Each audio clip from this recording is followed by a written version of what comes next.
Welcome to Truth Uncompromised. I am your host, Rhonda. Join us every Thursday at 7 p.m. Eastern Time. Truth is peace. Truth is justice and freedom to love, live, and be.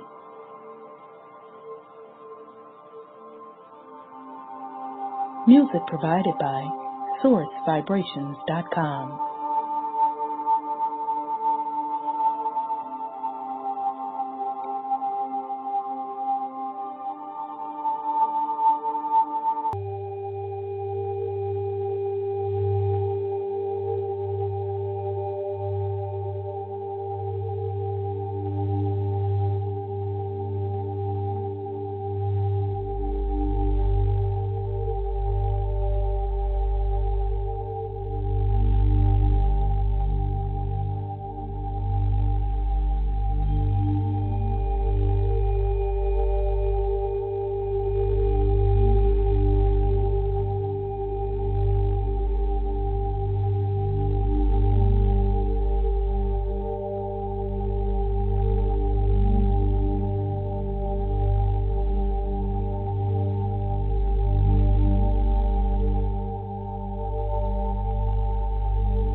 I am love.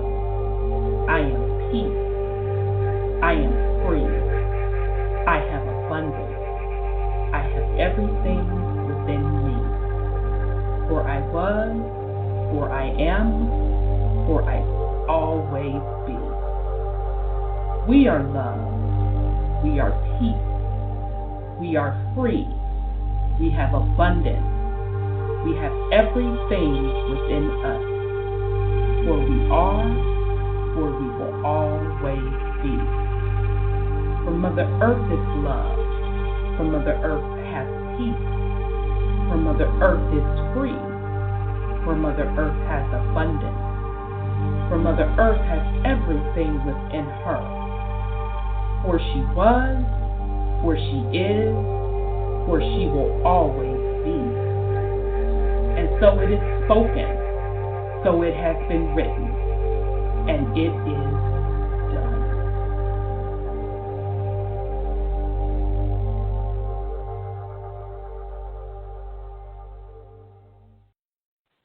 All right, family. Welcome to the Truth Uncompromised show. I am your host, Rhonda, and tonight we have a great show planned for you. It is Thursday, February 14th. We are continuing with our series, The Forgotten Black Nobility and the Americas, Part 4.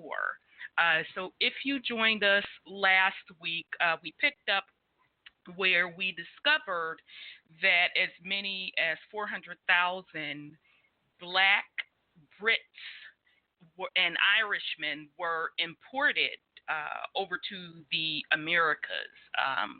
They say slaves, whether you want to say slaves or indentured servants, and we're going to talk about that a little bit tonight because there was an incident that came up this week regarding that word, indentured servants. So last week we also went over who they are calling, quote, quote, one of the founding fathers. Benjamin Franklin wrote a letter back to the crown in Britain because he was fiercely against any importation of Africans into the Americas, because he claimed that all of Africa, Asia, America, Russia, Italy, Spain, France, Sweden, and Germans are black. Okay, so this week we're going to we're going to get a little bit into World War I, and we're going to start talking about the change in the power from the black nobility losing their power in Europe. So before I bring on my co-host, Brother Sean and Sis Sandra, I do want to send a shout out to Stevie Wonder, that the opening song that I played, and I'll give you all a method to my madness while why I am mentioning it. This was one of, I feel, one of the greatest albums ever put out, and it was actually a 2-album set. You youngins may not know that, where the artists would make so much music at one time that they wanted to put out. They would put it out as a double album, and you would literally get the album cover, and you would have to unfold it to get to both albums. And it was interesting. I was at a get together this weekend, and it was for a birthday party. And so we were about to sing Happy Birthday. So, melanated folks, you know how we do it. We sing the Stevie version because, we got to get all dramatic with it and break down the notes and get the little dance in and have a birthday person standing in a circle.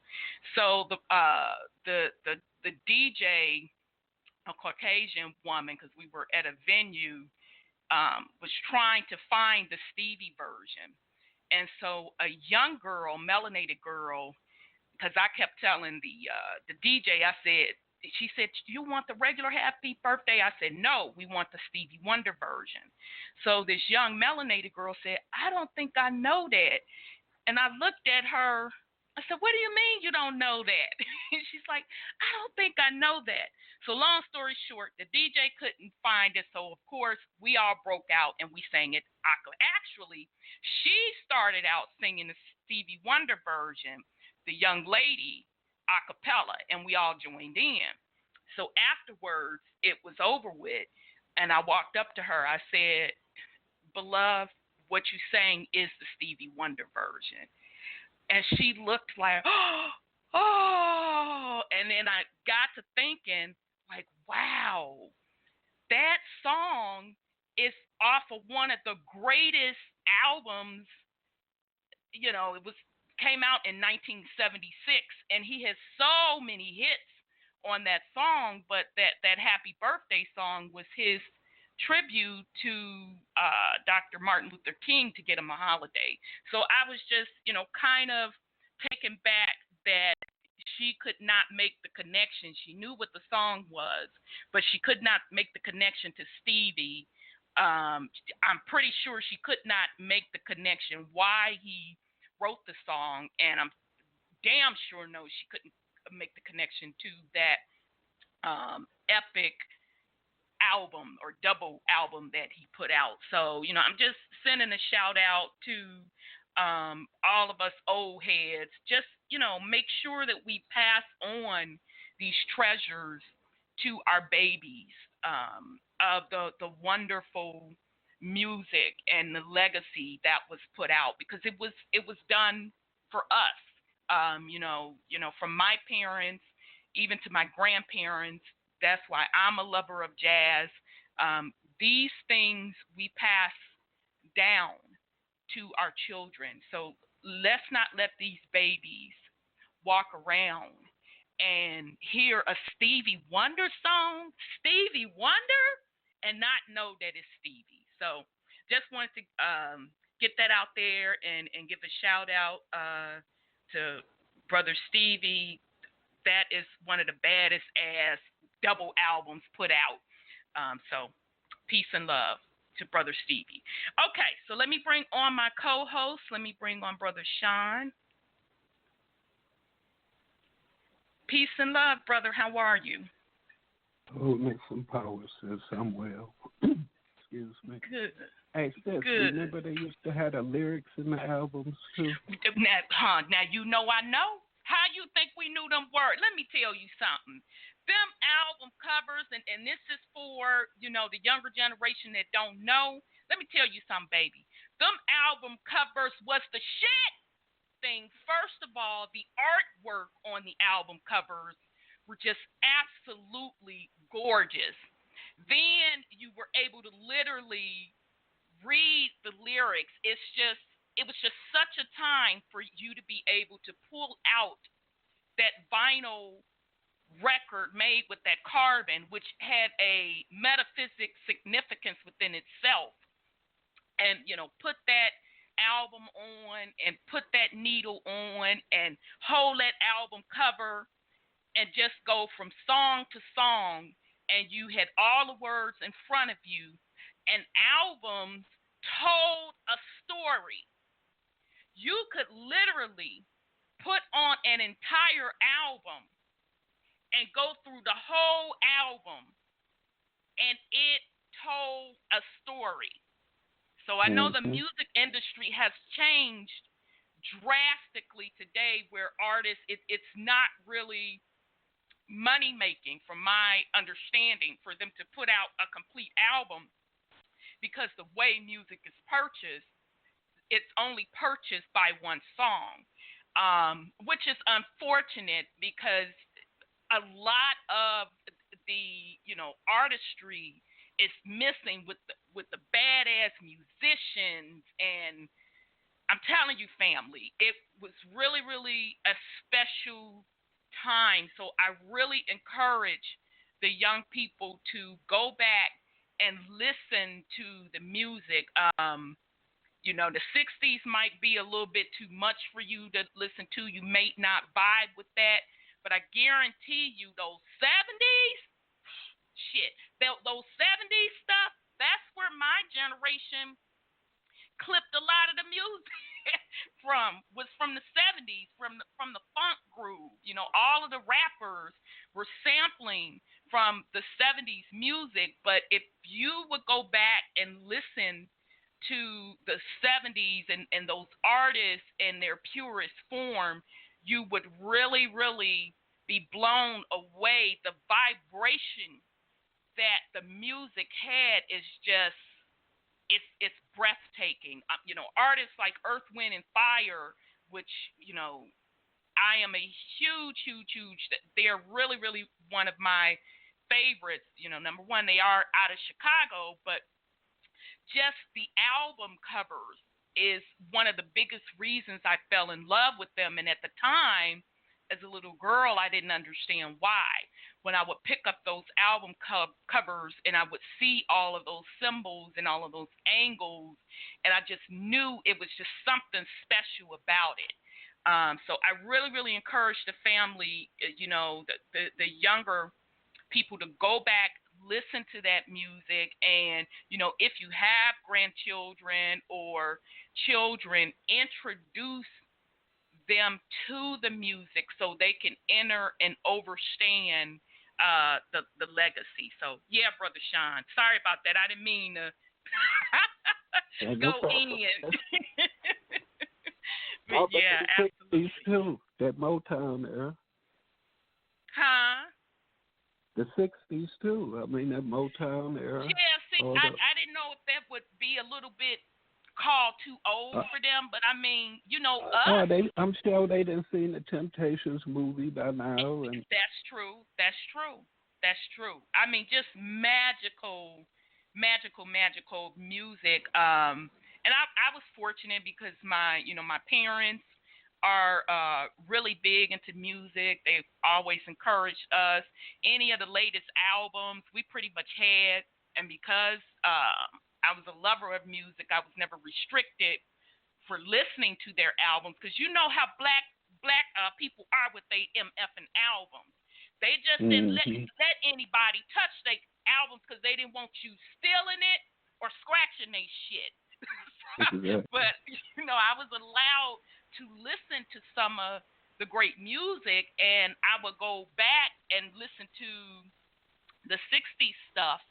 And my mom was actually surprised, like, "Oh, you like this stuff?" I'm like, "Yeah, this is pretty cool." And my grandparents introduced me to jazz and Billie Holiday. And when that Lady Sings the Blues movie came out, that Berry Gordy put out, and the leading role was Diana Ross, which was the best role she's ever done, by the way.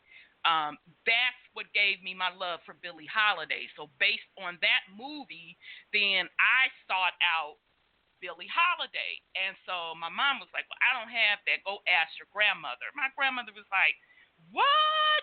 Open up that catalog. I got to listen, and that's how I became a Billie Holiday fan. Which, by the way, is interesting because my aunt, when Erykah Badu first came out, my aunt called me because her and I are big Billie Holiday fans. She was like, niece, you know this young lady named Erykah Badu, she's your age. I said, yeah, I dig her stuff. She said, who does she sound like? And we both said, Billie Holiday. She's taken off the sound of Billie Holiday. So that's why it is important for our young people to enter and understand the legacy of the music, because of course it goes back further than what I'm talking about, but it is hugely important, and they can also hear the difference in the music from a vibratorial standpoint, and it'll spark in them what the soul is in music. So I just want to share that with the family. But yeah, Brother Sean, that took me back when that baby didn't know that Stevie Wonder, sang that song. I'm like, wow, that's right. This is a generation that didn't grow up with albums. So I think that album, was it on that album that he had that song about the Moors? Yes, Black Man. Yes, sir. That was a badass album, y'all. I'm telling you. That is a badass. Every song, let me tell you. You just put that was on a and let it badass play. song. You just put that on and let it play. That's what I'm saying. We could do. Let me tell y'all something. That's why, and see, growing up in the 70s, Brother Sean gonna know what I'm talking about. When Mama and them had them parties, they started on my fucking Thursday night, but they ramped up by Friday. And they could put that one badass album on and set the mood. That's a party. And that is literally. That literally is a party. The motherfucking drinking song, the slow song. I done lost my baby. This, that, and the other. The empowerment song. Absolutely. It's just a feel to it. That's the vibrational soul that was in the music. And I really want our babies to experience that because it is extremely, extremely important. Sound is an extremely vibratory, important play in the universe. And I want our children to understand that. Yes, sir. But you see how Hollywood and the media has demonized the red light. Because when that red light special came on, you better have your ass upstairs. Exactly.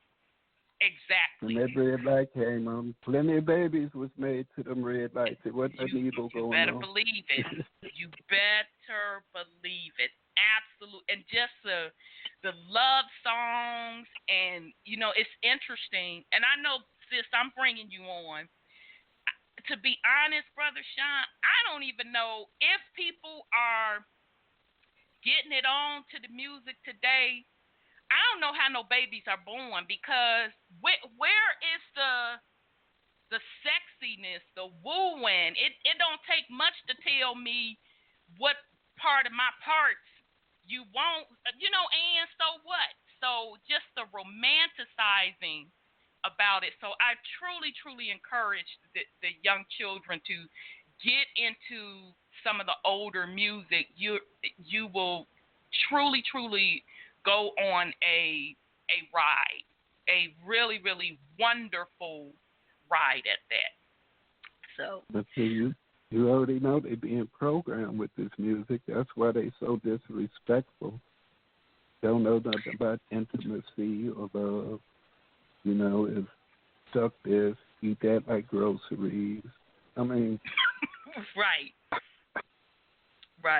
And it's sad because I don't want a generation to grow up and not enter and understand what love really is.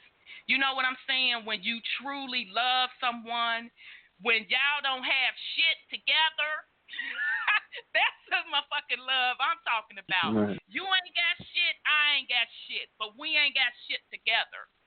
It wasn't about, hoes, clothes, money, black cards, none of that, because we all didn't have shit together. All we had and was I just each wanted to other be in with love. you. Exactly. I just wanted to be with want you. to be with you. Exactly. Now, we may get in a relationship, and then next thing I know, motherfucker Shirley is calling me singing "Woman to Woman." I got papers. Or you singing, "I got papers on your stinking ass," but at least we started the relationship Right. with love. Or, you got grits thrown on you for some shit that you done, but it started out with love. So absolutely, Brother Sean, absolutely. Let me bring in Sis, because we sitting up here clowning. Oh, boy. Peace and love, Sis. How are you? Peace and love. I'm laughing. Girl.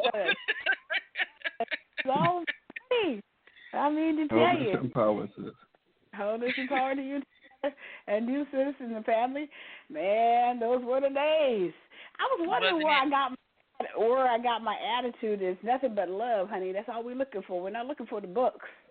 But they got all these series out there, Atlanta this and all that other stuff, that is all about the money. It's not about the money. You can't sleep with that stuff. But anyway, just laughing at that.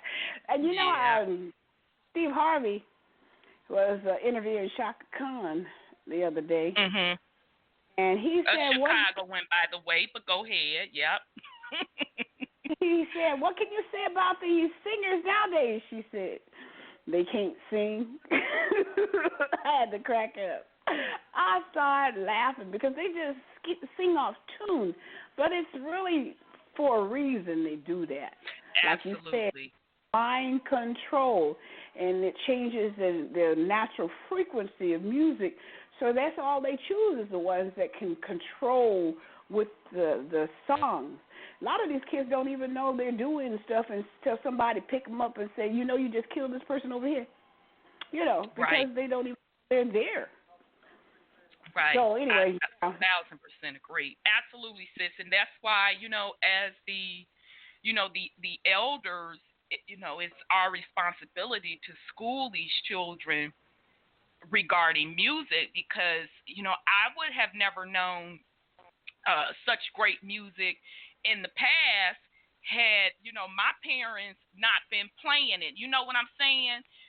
Right. Because I didn't grow up in the 60s, but I could tell you I know every motherfucking Motown cut, because that's what my parents played. They played what they grew up with, plus the new stuff.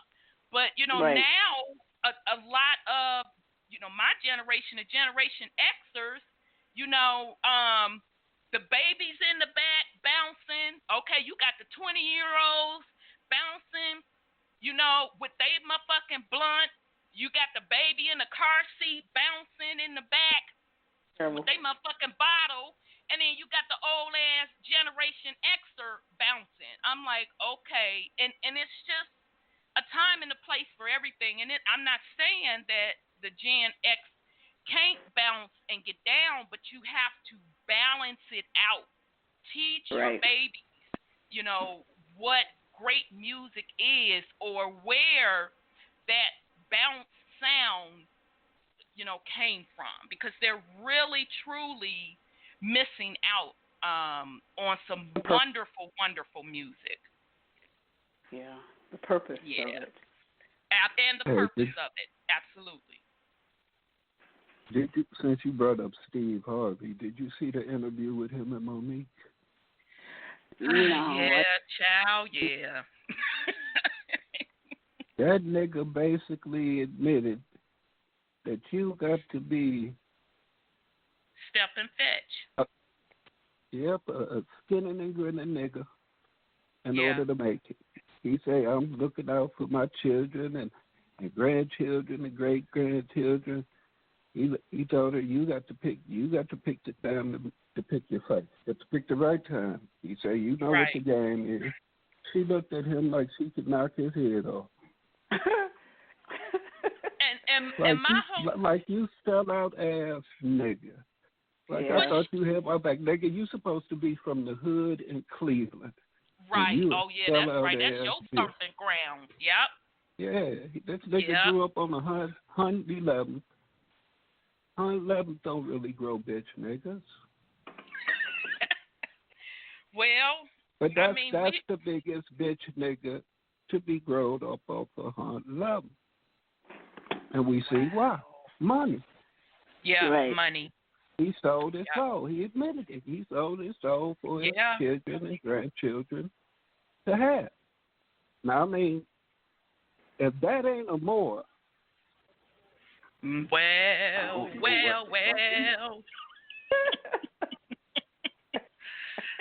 And, you know, I didn't watch it live. I saw, like, a YouTube clip of it. And I was like, well, I know Monique had to know going in what that interview was going to be about. And, you know, Steve, we know what it is. We know what it is with, you know, Steve Harvey. We saw the little change in him. And for me, I kind of stopped messing with him over the whole Bernie Mac thing. Because, you know, Bernie Mac is a Chicagoan. And, you know, industry rumor is, now I don't know if this is true. It's just industry rumor, you know, that he was trying to stab Bernie in the back to take some of his gigs, this, that, and the third.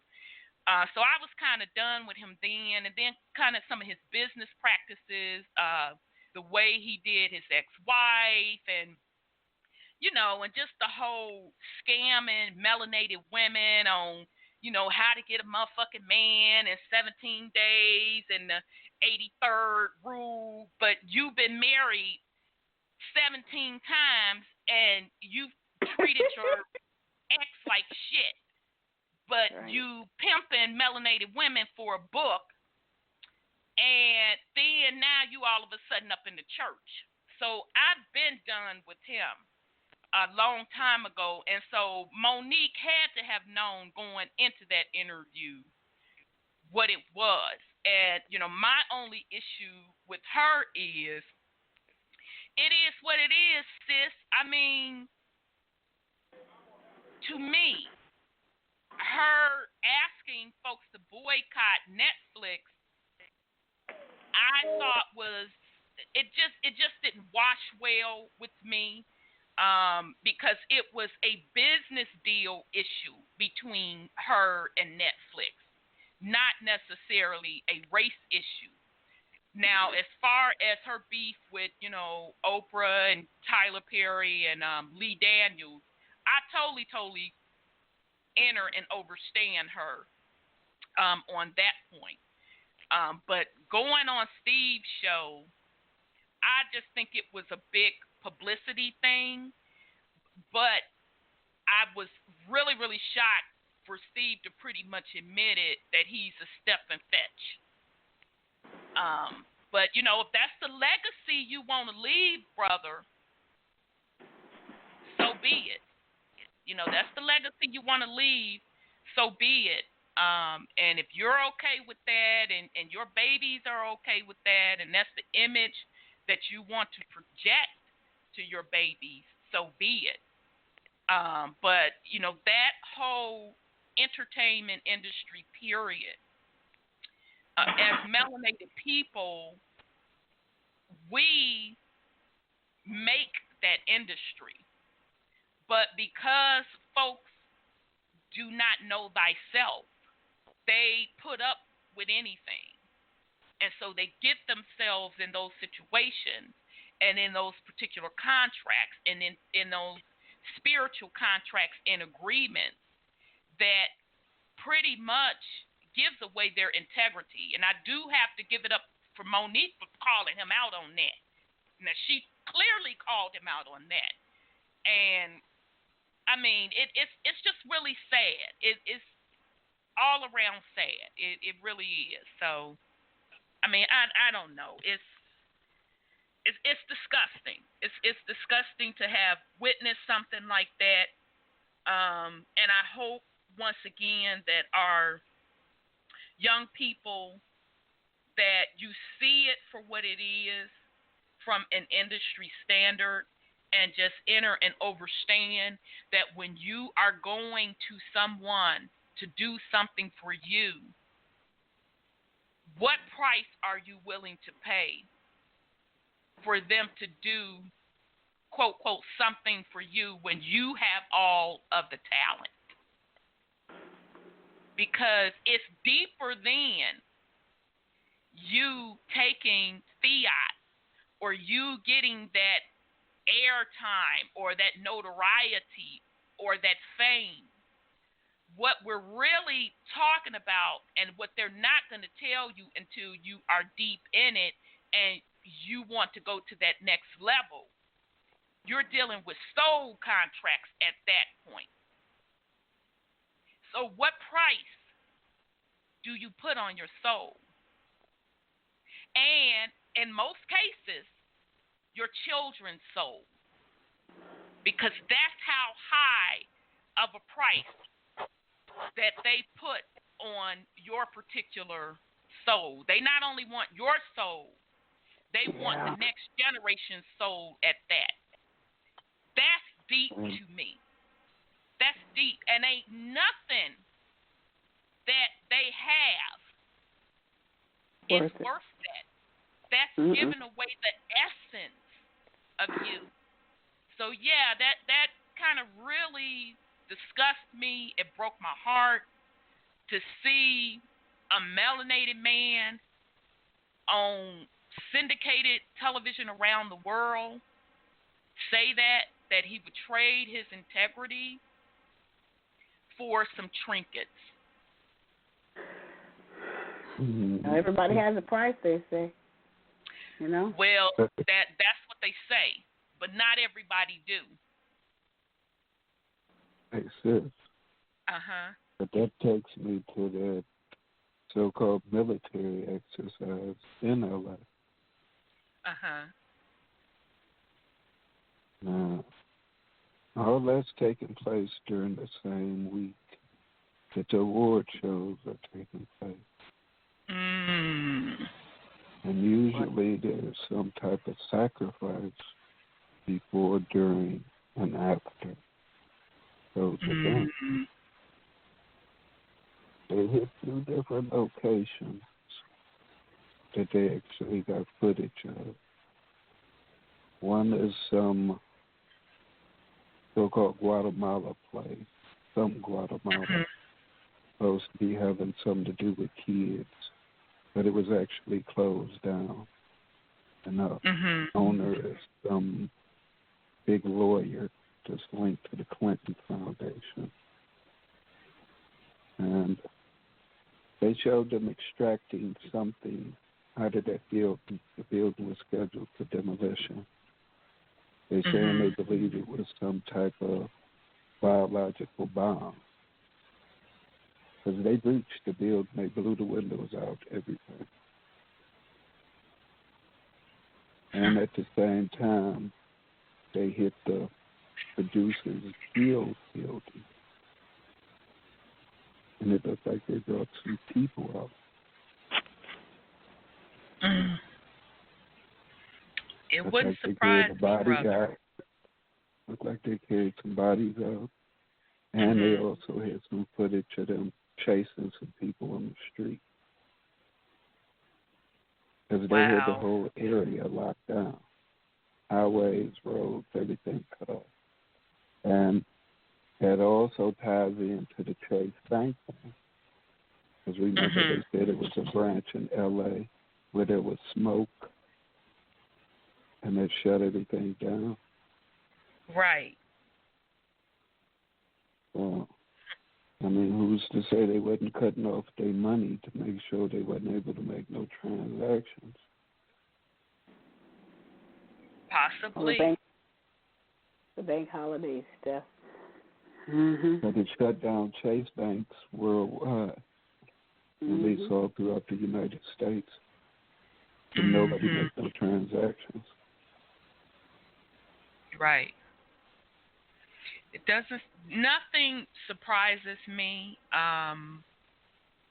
with folks and their ritualistic things that they are into for the sake of obtaining power and fiat.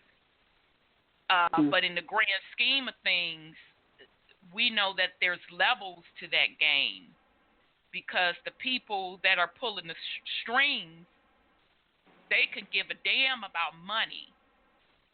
It's all about the energy that they can extract from folks.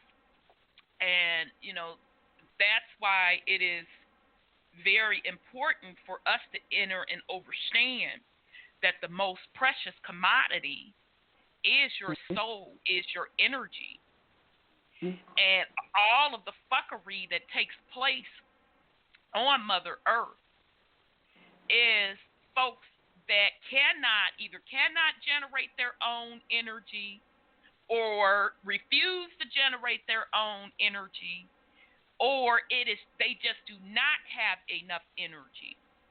So therefore, they must extract energy from others.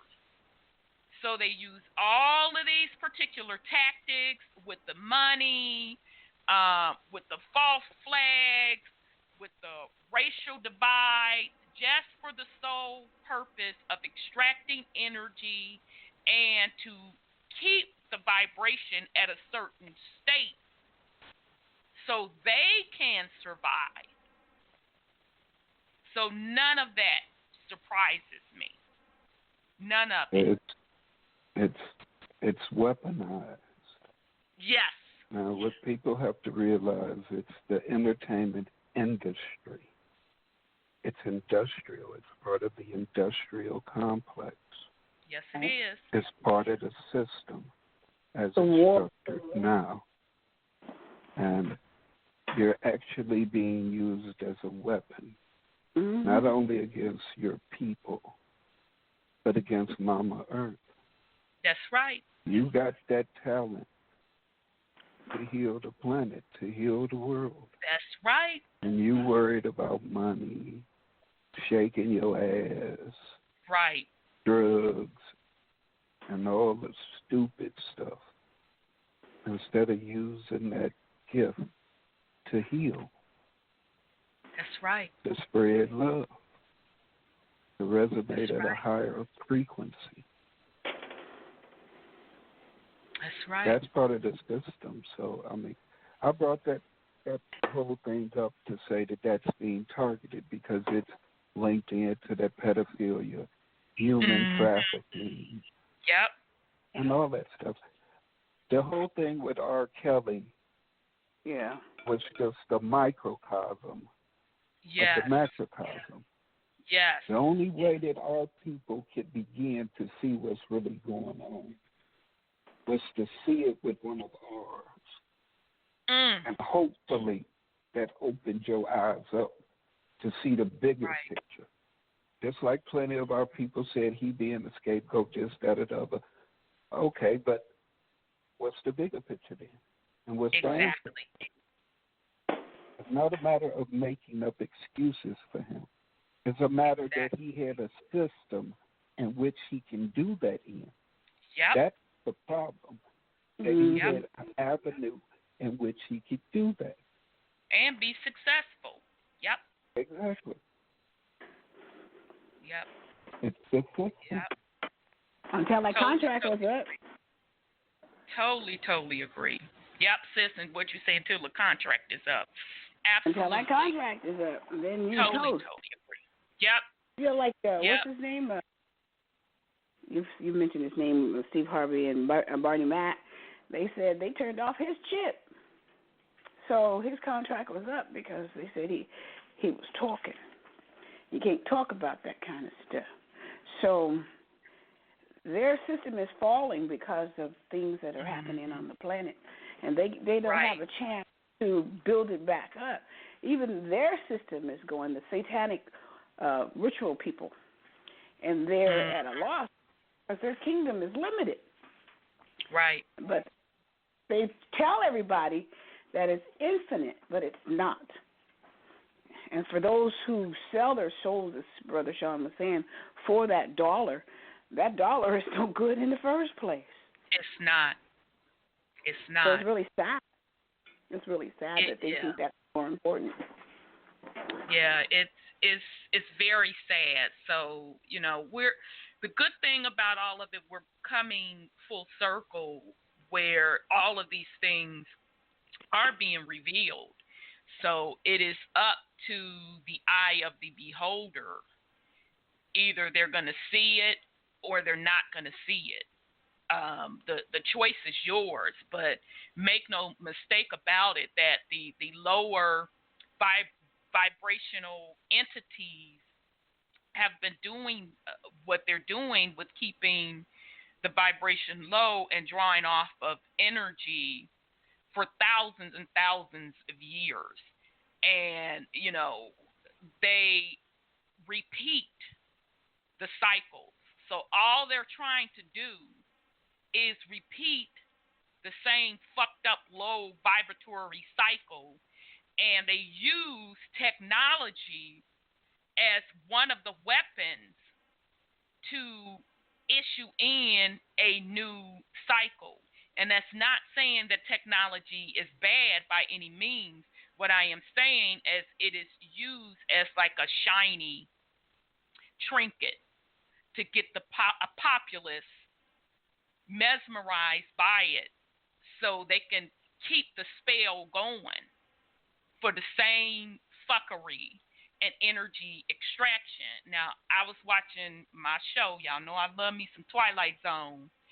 And I forget what year this was. I'll have to look up the episode. But they had an episode, family, on Android, and they called it Android. And the Android was in sports, where they literally had a robot boxer that they were programming, and then the two robot boxers, and I didn't get to finish the whole episode. I'll have to go back to see how it ended. I remember that. I had never seen that Twilight episode, and I thought I had seen them all. Yeah, and so you remember, Sean, they were in the ring fighting, and the audience knew that they were motherfucking androids, and I'm looking at this episode like, you gotta be shitting me. Mm-hmm. So none of this shit is new, family. I'm sorry, go ahead, Brother Sean. Did you see that video where they showed Kevin Hart, and he said something about before one of the games, and then somebody showed a video where you could actually see something in Steph Curry's arm? Yes. Yes. And I just so happened, you know, that's how the universe works. When something gets in your conscious, then what you are seeking is put before you. Because after I watched that Twilight Zone episode, the next day that video popped up, Brother Sean. And I was looking at that like, you got to be fucking kidding me. Now, interestingly enough, in the series that we're doing on the Black Nobility, there was a discussion between the Crown and the Catholic Church.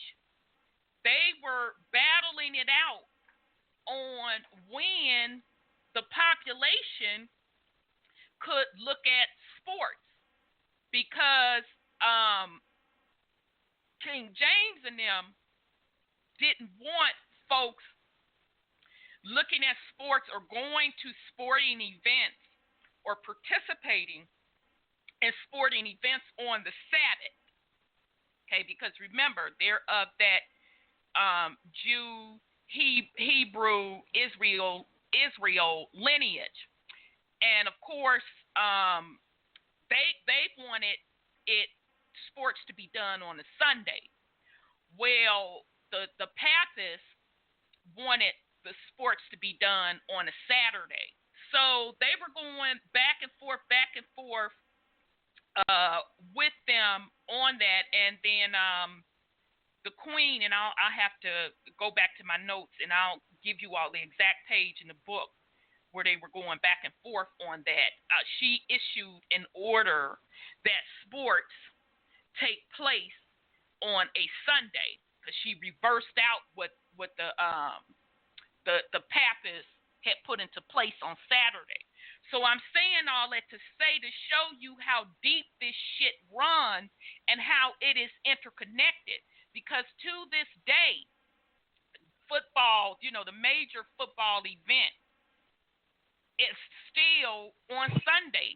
So that's where the origins come from.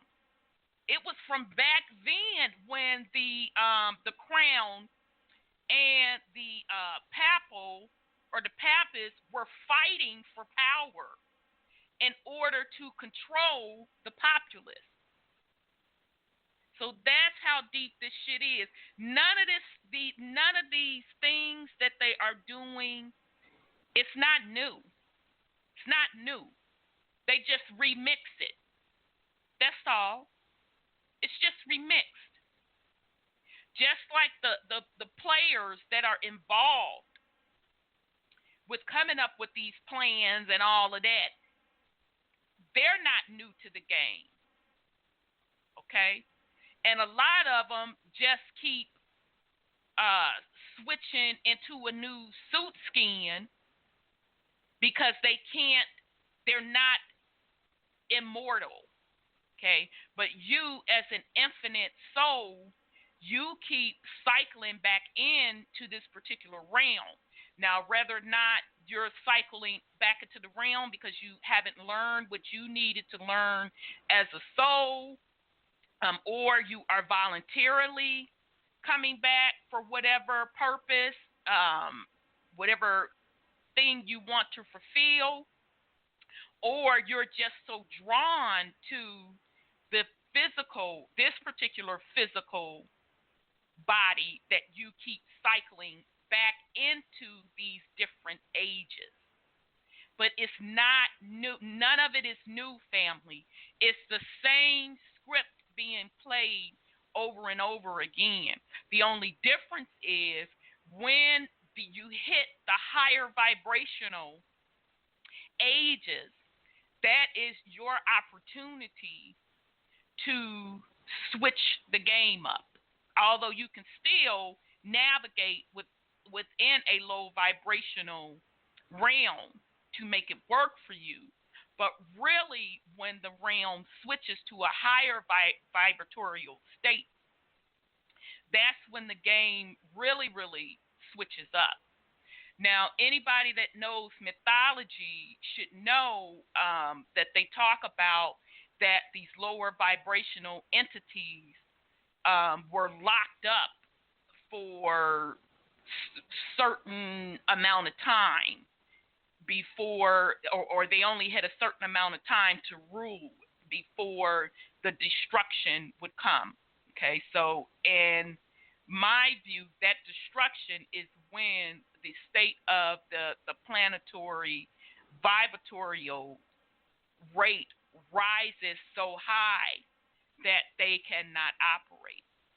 Okay, so that's just something for us to keep in mind as we think about the fuckery that we see going on today, as we think about what we call the system of white supremacy. None of this shit is new. It's just been recycled and repackaged to keep the vibratory state low for the parasites to keep doing their thing because they can only operate at a lower level. So very, very, very good discussion. Yes, sir. Good. Just think about the amount of energy that goes into a game. I mean, first of all, is on Sunday. And back in the day, most services let out around 12 o'clock. 1 Right. o'clock, 12:30. To make sure you got home in time for the game. Now, during the course of the game, right after you done left church, praying to Jesus and them. Right, Jesus and them, right? Now you're drinking, you're swearing, you're hating, you're happy, you're cussing, you're going through a range of emotions. And you're worshiping. Aren't you idol worshiping? Exactly.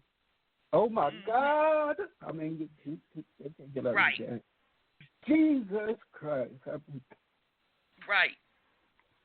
Everybody, I mean, all type of names come up that when shit don't go the way people want them to go. Exactly. It's just that whole range of energy and emotions that are energy. Yep. They feed you off of that. Big time. Your emotions are being controlled because all the games are scripted. Yes. They can make you feel any type of way that they want to, anytime they want to. Yep. It's a show. Yep. For their benefit. All the way around the board. Because remember, as we're talking, and I see you, Brother 832, remember when we started this series and we talked about the lineage of King James and them, and, King James said that they are the Romans. Did he not say that? And wasn't the Romans' pastime those the Roman arenas? Colosseum? Yeah, the Colosseum and the arenas. So that's what I'm saying. None of this shit is new. None of it is new. The thing that people really need to realize and focus in on, it's a weapon. It's been weaponized. Yes. It's being used to hurt you and to take from you.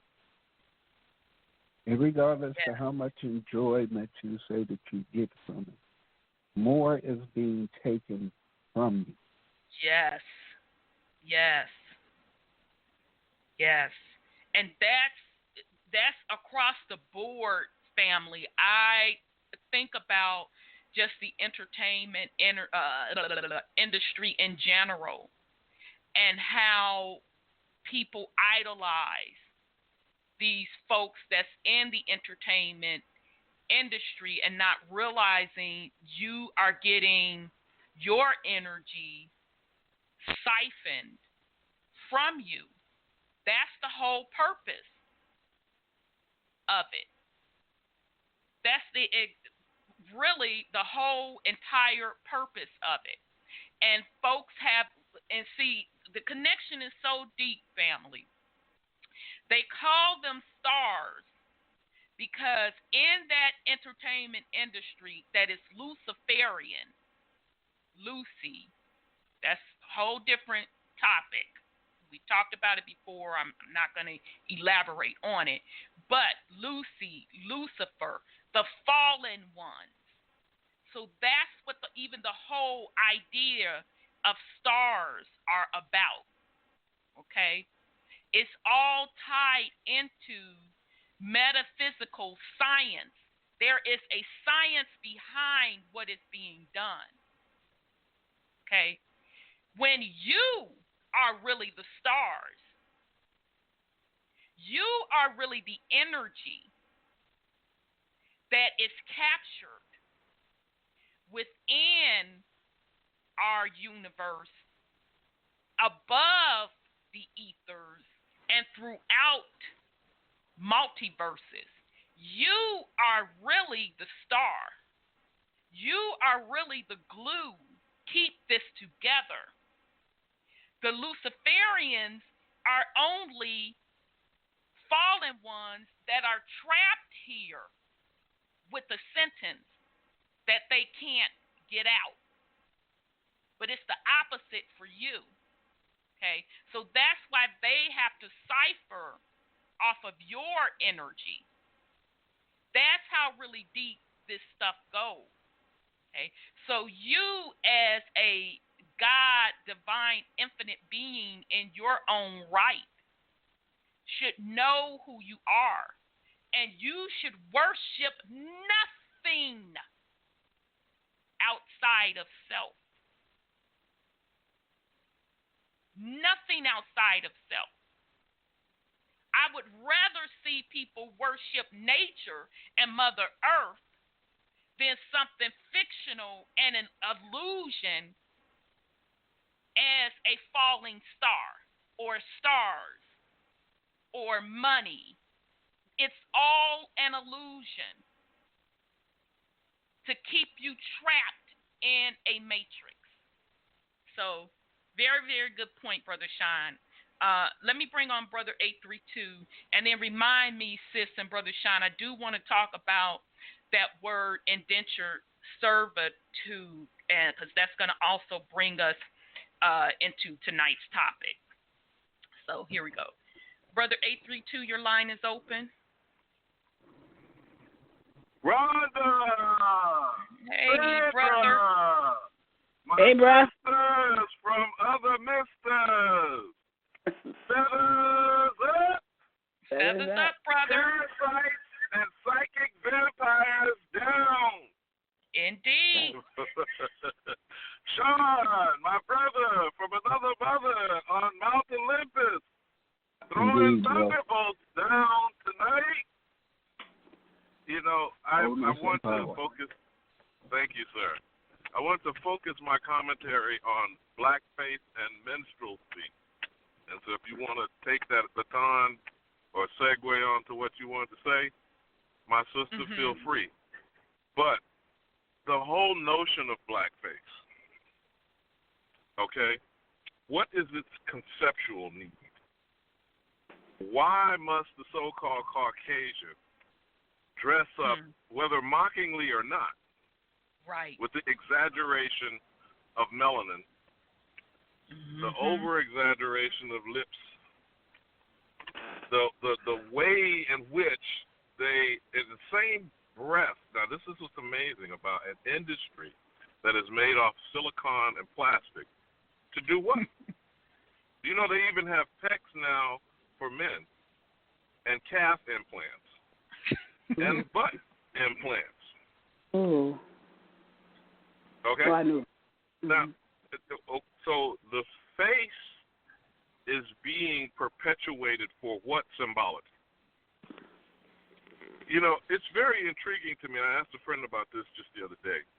When they like to make these examples about, you know, for example, honky is supposed to be as derogatory as nigger when it's not. It's actually it's really not. descriptive. No, it's a descriptor. The whole reason that the slang came up is because they rolled up in our community and honked the horn because they were trolling. That's where the word trolling comes from. Trolling cross the tracks. I didn't know to go that. Climb up on some black female flesh. Okay, that I didn't know. Any of those who have studied Detroit Red, that was his nickname before he became Malcolm X. That was his job, was it not, Sean? Yep. Yes, sir. He was like a chauffeur for the white man. Old Fay, patty roller, whatever current terminology you want to use, or, you know, that when they came and honked, he took them to drugs and sex, right, Sean? Yes, sir. He was in the melanated community. That's where it. Go back and read the autobiography of Malcolm X. He was very explicit I read it. and simple about that. Okay, so now again, the fetishizing. This is the psychological term. What is the fetishizing of the sexuality of black men and women? The appropriation of our features. The blackface then becomes a trope. This is the new word that's coming up now, particularly in the way that they attacked that sister Ilhan Omar for stating, which is a fact, by the way, that the American Israel Public Affairs Committee has bought and paid for about 80 to 90% of the House members of House and Senate. All that's on record, you know. But the fact that she mentioned it, she got attacked for being anti-Semite. Of course. Okay. But now we have the governor and the attorney general of the capital of the Confederacy doing something that was created, and I would think this is not a coincidence, would you, Sean? That in the 1830s, immediately after the Indian Removal Act, is where the menstrual activity began. The purpose was to dehumanize us as a trope, to fetishize our physical bodies exactly for sexual appropriation, to continue not just the course of the Trail of Tears, because I believe, Smokey, since you took me down the memory lane, he has a very famous song of Tracked with My Tears, right? Yes. Right. These are all cultural appropriations of a white supremacist society. Now, can you tell me what is the same reaction to whiteface? What is it, just immediate, like if I was doing a Rorschach test, we're doing a psychological discussion, what's your immediate thought process comes in your mind when you see someone in whiteface? You think of a Mime? clown, right? A clown, a mime? Yeah, that's it. Right. Yeah, the mime, yeah. Is that negative in any form or fashion? Nope. But if you study archaeology, anthropology, and all indigenous cultures around the planet, John, share with me, why do they put white on their face? Is it the symbology of death? Oh, okay. I thought it was war too, but yeah, death. Yep. Yep. Damn, that's deep. In nature, whether you call it albinism or not, and that's the actual scientific term, albinism is the depigmentation of plant and animal life. Yes. Albinos are the physical manifestation in human beings of being depigmented. Now, this is not, I am not making a connotation. In other words, I'm not projecting on whiteness something. I am making an observation of what is a scientific, natural, and biological fact. But blackface is a projection. You follow me? Yep, I got you. When you look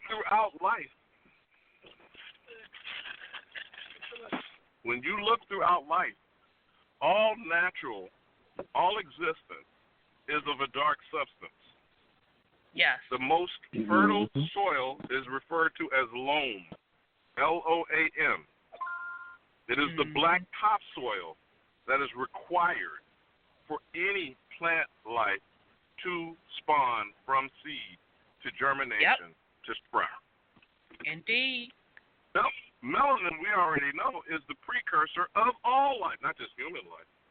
There is melanin in plant life, there is melanin in animal life. Yep. We are carbon beings on the planet Earth, which carbon is the fundamental biological and molecular basis of life, which is a dark substance. And we already know about the dark matter discussion we've had months ago. Right. Okay? These are not, I am not, again, putting a connotation on something. In other words, I am not projecting on quote-unquote blackness. I am making a scientific, biological, and natural observation of a fact. But blackface is used for what reason? To entertain. Minstrelsy created the whole entire vaudeville act. Sure and did. Industry. As Sean has already accurately pointed out, a part of the industrial, not only revolution, it was to dissuade people, to take away their cares and troubles at the end of a work week, right, Sean? To provide amusement and entertainment. And what was to be entertaining for the average white person who is in poverty? What gives them the belief in their existence of supremacy and superiority, they are above that nigga. Right. Singing Mammy. Going back down home south. All those Dixie songs. Gone with the Wind. You know, I could go on and on ad infinitum. Right. Of all examples of how they have built their bigotry and their existence at our expense. Now, look at the example of Mo Better Blues.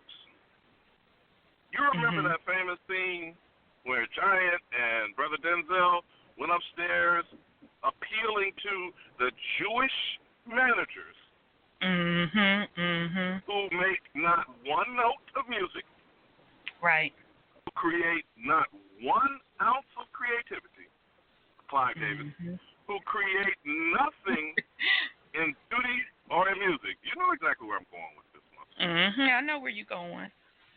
Who are utilizing the tropes of black fetishized bodies, and it's very horrible that Whitney and her daughter both died in the same manner. Oh, yeah. On his doorstep.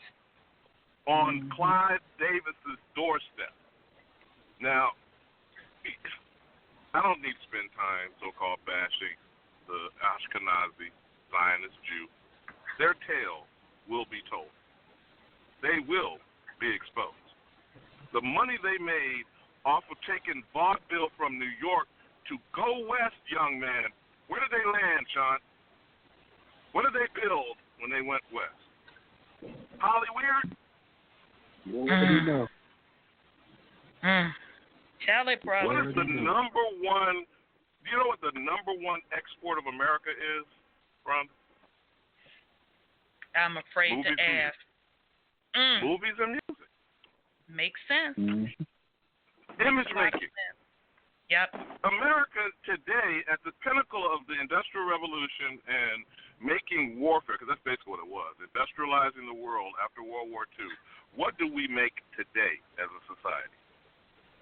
Literally nothing, because you can't see celluloid. You can't see music. You can't see these things, but they are broadcast over the airways, are they not? Yes, they are. How many 500 channels of cable universe? Unending content and material, which is based primarily off of black face. Do you get where I'm going with this, my brothers and my sisters?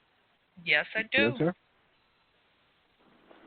This is the core of the issue. And in parting, before I yield, he was accurate, and he used this as a defense, talking to a scientist or a historian that claimed in the early times of colonial America, everybody was an indentured servant. Well, you've already been covering that in the past couple of weeks. Do you know now they are pointing out when the first law was passed in the Massachusetts Bay Colony to codify African chattel slavery was 1641. In Virginia, it was 1661. Now, you draw the timeline from 1661 to 1924, the racial classification of Walter Pleckler, where the code broke it down to there was only 2 categories, black and white. Who decided all these things? But you can't make a black face except on a white person. And I yield. All right, brother. Thank you. Peace and love, brother. Peace and love. Very, very excellent points. You really, really brought it home and got me thinking about things in a different light. What he's referring to, I'm sorry, go ahead, Brother Sean. So look at it like, all right, like take the term black. They tell us that according to science, it means death. But as he pointed out, most things that are dead are pale. But we know that that actually means black. But with that black face thing, red lips, red root chakra, that's the only thing they're exposing out of darkness. Instead of the true light, and our people stay stuck. and the root chakra. But so-called conscious people, or people that are on the whole nationality thing, will be offended by blackface and want to sue about that, but you won't sue about being called black. I don't get it. I mean, it's all wordplay. It's all a spell that our people be given into. And energy too, right? Absolutely. That blackface don't look like none of our people. I mean, people that are that dark complected, they're not even offended by it. So why are copper-colored people being offended by it? That just goes to show that they still associate themselves with that. They're still slaves because they give off into any slave trigger. Right. All of those things are triggers. They to are. send you back to your root chakra. That's right. That's right. And to bring up the anger. Yep. Absolutely. It's simple. Well, yep. I like to point out that the Albions were considered the black people, and they identity switched, so that our people are thinking that they're talking about them.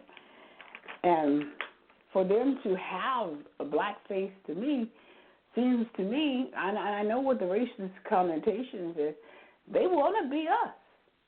Because if they take so much time to inject them with melanin, and they take so much time to kill people for the melanin so their skin can get darker, I mean, why not paint it on?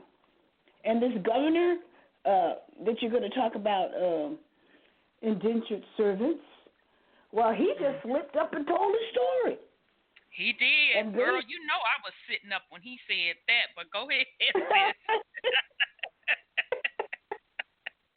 Hold off on themselves. And them people are mad because he told the story that they are really the indentured servants. Yep. And they're making fun of the master when they put on that blackface. It's not a racial thing. They just want to be the master, and they're not. So maybe they want to dance, they want to sing, they want to have our color. That's all it means to me. And so I look at it and kind of laugh. I said, you wish. But they were called the blacks. That was their title. That wasn't ours. Right. And they were the indentured servants, you know, so on and so forth. So all of this stuff, you know, make people angry and all that kind of stuff. But really, they're really making fun of their roots. You know, just switching identity, another identity theft thing. Indeed. And I agree with what everyone has said. And you know, to me, like Brother Sean said, it's trigger points. And what melanated folk need to enter and understand, you need to step back. I talk about that chessboard all the time. And the reason I talk about the chessboard is because you're not supposed to be on the chessboard, and you're damn sure not supposed to be a pawn. You're supposed to be hovering above the chessboard, calculating the moves on both sides. And this whole thing with bringing up the blackface and these triggers, Brother Sean is absolutely correct. It is to keep the narrative going with the whole superior versus inferior. Okay? Now, the deep-rooted issue, as Sis is talking about, is, and this is whether or not anyone that's Caucasian that is involved with the whole blackface thing. They may not know it from a conscious level, but subconsciously, if you are so obsessed with blackface, you are obsessing it because of that lack of melanin or not having enough melanin in your genetic makeup for survival in an environment that is sun driven. Okay? If we really want to get really deep and metaphysic about it. Now, on an energy level, the parasites use the root chakra triggers on both sides, on the highly melanated folks and the Caucasian people. They use your root chakra triggers to play on both of you, to simply draw energy for their purposes. So my whole thing to the blackface is, okay, if you feel that strong that you detest blackface and melanin, stand your ass out in the sun and tell the sun how much you detest melanin. I guarantee you won't be able to stand out there long and tell that sun how much you detest melanin. So these are the things, family, that as melanated beings and as what we call old souls, what grandma and them call old souls, we need to grow up. And I'm not saying grow up and, not be aware of racism and discrimination. I'm saying grow up from a soul perspective and understand the game and the fuckery that's at play, and not allow your energy to be siphoned beyond that. Because you, as the older being on Mother, you are the biggest energy source on Mother Earth. And so they're always going to use you to draw up energy. That's why you keep seeing these fucked up narratives show up every other day involving melanated people. And I just sit back, there go that fuck shit again, trying to start this narrative, get some shit going. It's time to grow up spiritually. Be the God that you are. Rise above that shit, vibrate high, and wipe out the bullshit, because you can do it. You can wipe it out. But if you keep feeding into that narrative, and especially a false narrative, the shit ain't even accurate, then the games continue to be played on you, on that chessboard as a pawn. Now, that indentured servant comment, it happened with the governor of Virginia. He was interviewed a couple of days ago on CBS Morning News by Gail. And so I didn't catch the whole interview.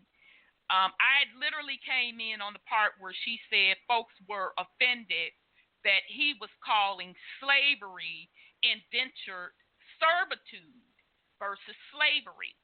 Okay, so she's sitting up there with her motherfucking wig cocked to the side. She didn't know the difference, which pissed me off, and she should know the difference. She's an intelligent enough person to know the difference. And as a journalist, it was her responsibility, if she did not know what an indentured servant was, to research it and know what the fuck it was. But she gonna play the crazy part, because see, she gotta play the role in the narrative as the offended former black slave woman That's the role she was given to play. So the governor of Virginia, because he started out being in hot water because he had put on blackface back in the 80s or some old bullshit, okay? But then the indentured servant comment came up. And do not think, family, do not think for one fucking minute that that was a mistake. It was purposely put out there to see who is paying attention. And when things like that is brought to the forefront in the media, it is everyone's responsibility to research it. To say, wait a minute, what the fuck he mean? Indentured servant versus slavery. Instead of following the narrative that they're giving, you're supposed to be researching. That man said, well, I'm only quoting what professors told me. And he was accurate. Now, he was playing the part of trying to give a teachable moment to the American population. What really went on in quote, quote, called slavery. That was a teachable moment for the entire American population. So after that, Gail still with the motherfucking wig cocked to the side, trying to still do the slavery narrative, and he stuck to his point. Well, I'm just telling you what the professors told me, but I'm trying to get better on how I handle things. So they didn't even stop there. So they cuts back to the live motherfucking studio. One of Gail's little co-workers, she stated who the indentured servants were. She said it was the first white Europeans coming over to the Americas that had 7 years of indentured servitude. So not only did they give you a teachable moment, they fucking gave you the real definition. Okay? These things are not just being done accidentally. They are being done for a purpose, because all of this information is going to continue to be flooded to the populace. So that means the melanated people have to wake up and fall out of love with the false-ass narrative of what really happened in slavery, the false narrative about Africa, and Caucasians need to fall out of love with where they are really from, how they really got over here. All of that whole narrative is false on their side also. All of these things are being brought to the forefront. So people can no longer sit back and say, well, I didn't know.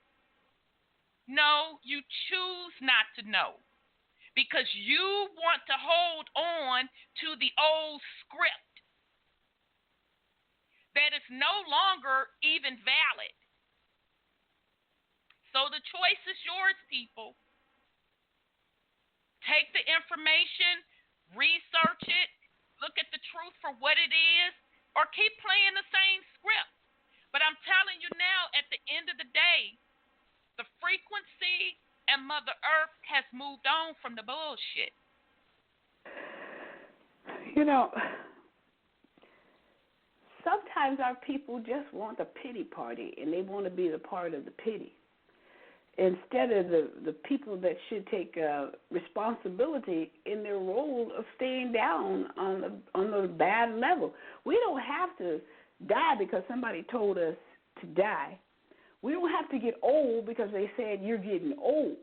See, if we get out of the matrix, the modeling that they told us, and they told us these lies. That's the matrix. That's the part of the conditioning that they want you to buy into, so you'll never be at your higher frequency. At your highest level. Because That's what right. we have to understand overall, and when I say we, I'm including Caucasians as well. But we have to enter and understand the system that is around the planet today had to be stood up on someone being inferior and someone being superior. Because all of the planet, all of Mama was black or melanated. That came from you all's quote, quote, false founding father, Benjamin Franklin. That ain't motherfucking come from me. That came from him. And he put it in writing. So in order to justify the theft and the change of power and the wars, you had to make one particular group that had the power, or a portion of that group, because they are the root of the fucked up shit that happened with all of these kingdoms and their caste system. I'm talking about the black melanated royal or nobility. But the new power players in place, so the Caucasian bloodline, had to come up with the narrative of inferiority. Right. So that's where these concepts came into play with the quote, quote, blackface and the minstrel and the whole out of Africa theory. It was to build up and to hold on to their particular kingdom. Okay? So melanated people, you know, it's your responsibility to do your research on your lineage and to enter and understand overall collectively across this planet who was really ruling. White/Caucasian people, it is your responsibility to research your lineage and enter and understand where Caucasians really were and what they were really doing during the rule of those melanated kingdoms. Because contrary to what we all have been taught, the change of power did not start happening until the 1700s, and total power, and it still ain't really even total white Caucasian power that is had. That's a separate story. We'll get to that. But the white supremacy system wasn't really totally complete until the 1900s. Okay? So everybody needs to stop with the fuck shit. Because you're just playing out an old script. And you are being played big time. Melanated people, if you're sitting up thinking that, you know, white folks did everything, you're being played big time. And you allowing, because someone else has melanated skin and that does fucked up things and that are out of balance and out of order and going against nature to get away with it. Yeah. You're being played and you're fucking wrong. And you're going to be held accountable for that. White folks, Caucasian people, if you have in your mind that you are of a superior race and you have a right to rule because your people, quote, quote, won, you're in for a huge motherfucking awakening. Because you are out of balance, out of step. You're not holding your own accountable. And you will be dealt with as well. Everybody is on notice on Mother Earth. Nobody is getting a pass. And guess what? She don't have to be bothered with none of us motherfuckers. How about that? So now if you have a problem with the laws that she set down of peace, love, and balance, I want you to stand outside and explain that to her and that motherfucking plasma. That's what I want you to do. Because all of that shit is over with. And she's showing you better than I can tell you. Sorry, go ahead, sis. No, I just want to just point out, there are so many of our leaders who keep up that lie. Big groups with millions of members who keep up that lie. Ball, as Grandma and them used to say, not bold face, but ball now. Ball face lies. Yeah. Lies. Talking about slaves and he raping us, and it may have happened on a small scale, but it wasn't like they tell you. So these people are keeping up this lie to keep this hate going, and it's going, and it's going, and it's going, and that's the energy that is sinking you back to this level. Love is the only vibration that's going to get you up, not this fake news or fake matrix that they pay. They pay melanated people to tell their own. They getting paid, and you're getting played. They make money from this government to tell you lies. They establish their organizations on the government's money to tell you lies. And if you don't believe it, go look at their records. That's 501c3. Look at it. They sign an oath to not tell you the truth. And just because they have color, like you said, excuse me, like us, they don't mean you any good. You know, you got to, what they used to say all the time, you got to try the spirit. Remember that? Right. I don't know if you remember that. Leave it for your time. But you have to try it and understand that you have to study it for yourself and understand they're yanking your chain too. And they yanking it harder than the Albions are yanking. Because they know the difference, and they call themselves being your brother and love you, and they're lying to you. Yep. Indeed, sis.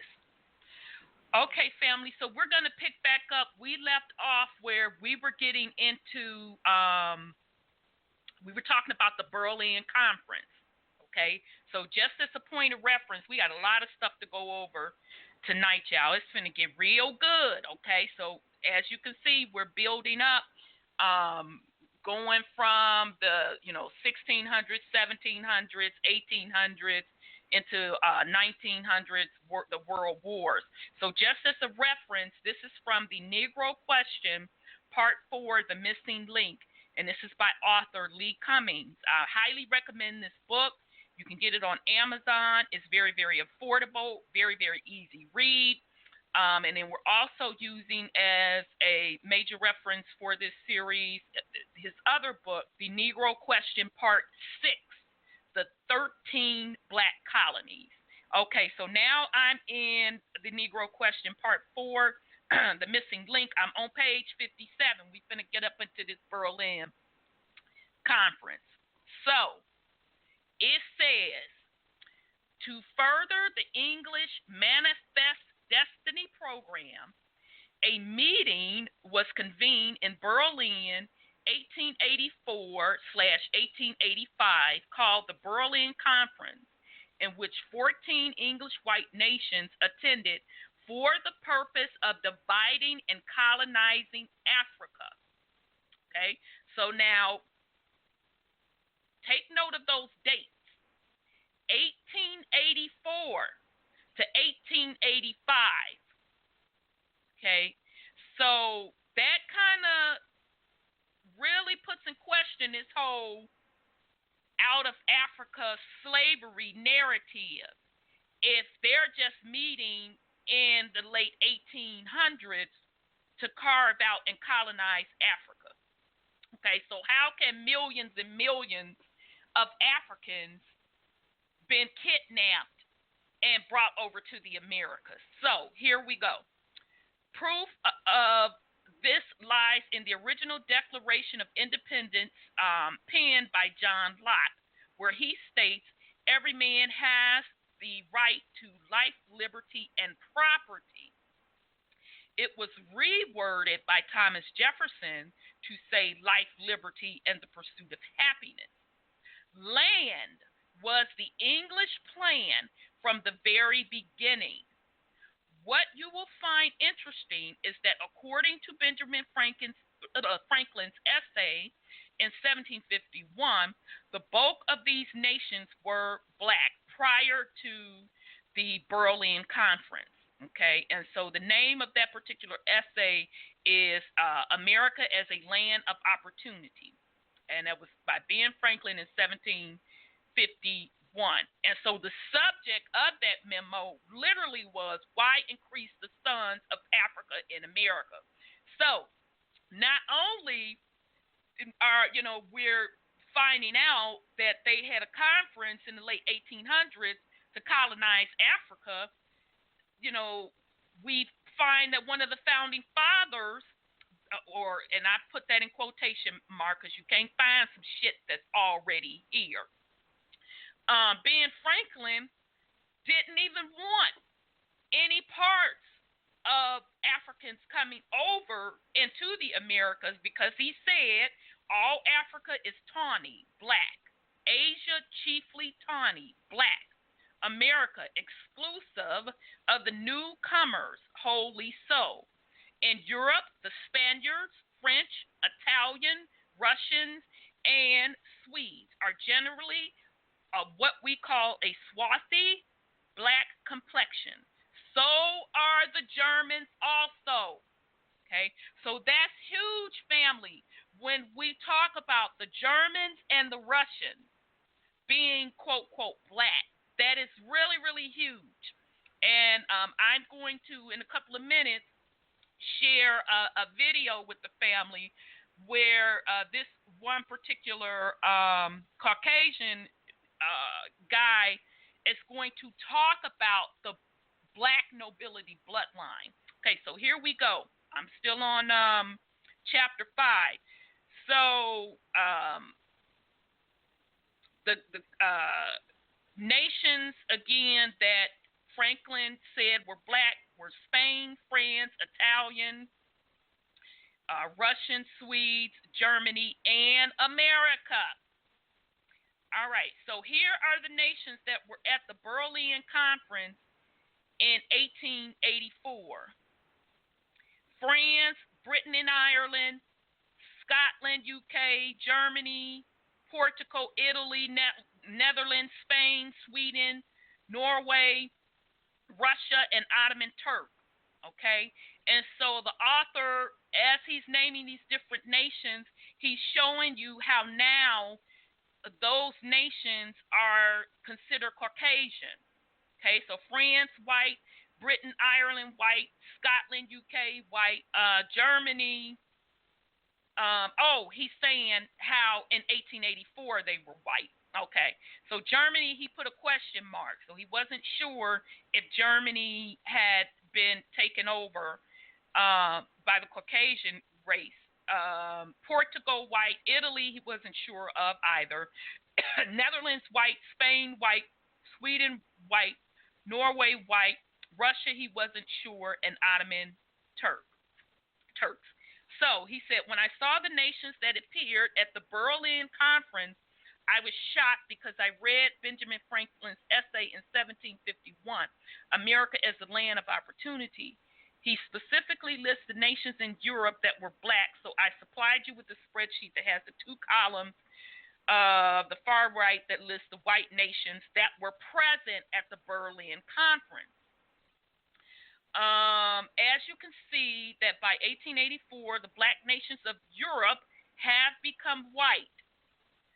But Mike Israel alerted me to a problem with the list. We have 4 nations that attended the conference that have not changed yet. Why were they invited? We will see going forward into the future of these small things that are setting the stage for World War I and World War II. If you take a closer look at the list, Germany was invited to the Berlin Conference, but they are still a swarthy people. So remember, swarthy means black. They were still a swarthy people into World War II.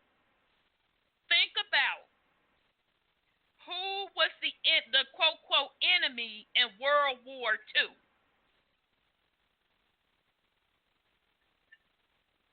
Wasn't that Hitler? That's what they said. Okay.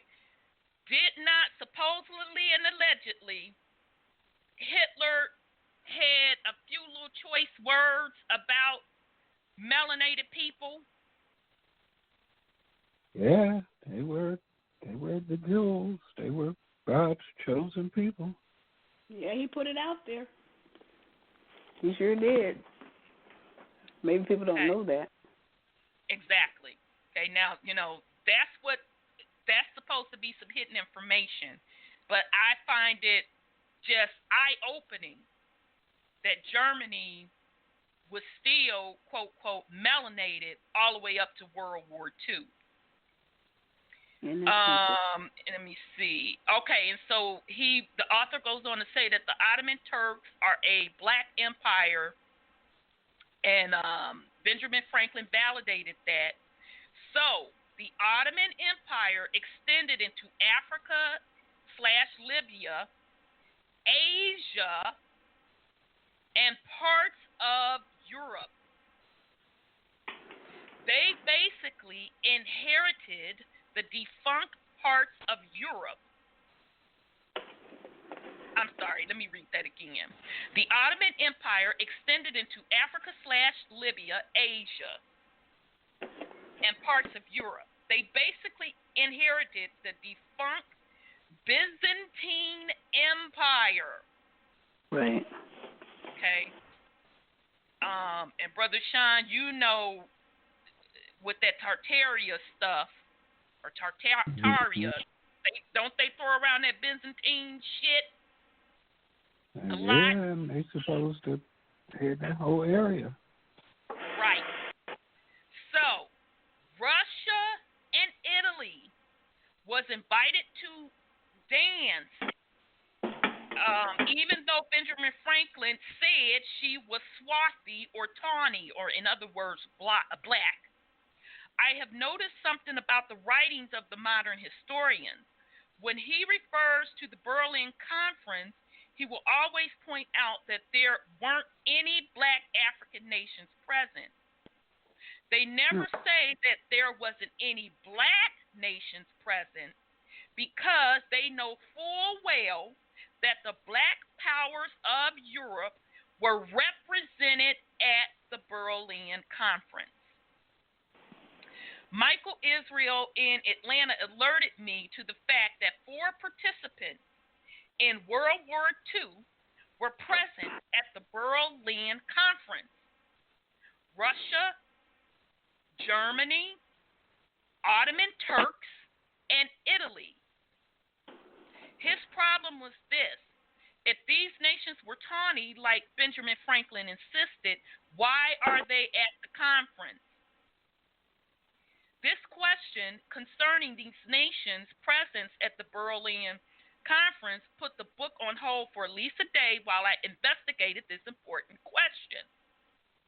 One of the things that jumped out at me after careful thought was this: even though Russia and the Ottoman Turks came to the Berlin Conference, they did not participate in the colonization of Africa.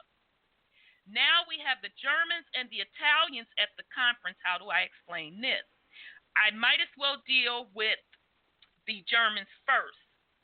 Germany was comprised of 39 sovereign states, with each state having its own monarch.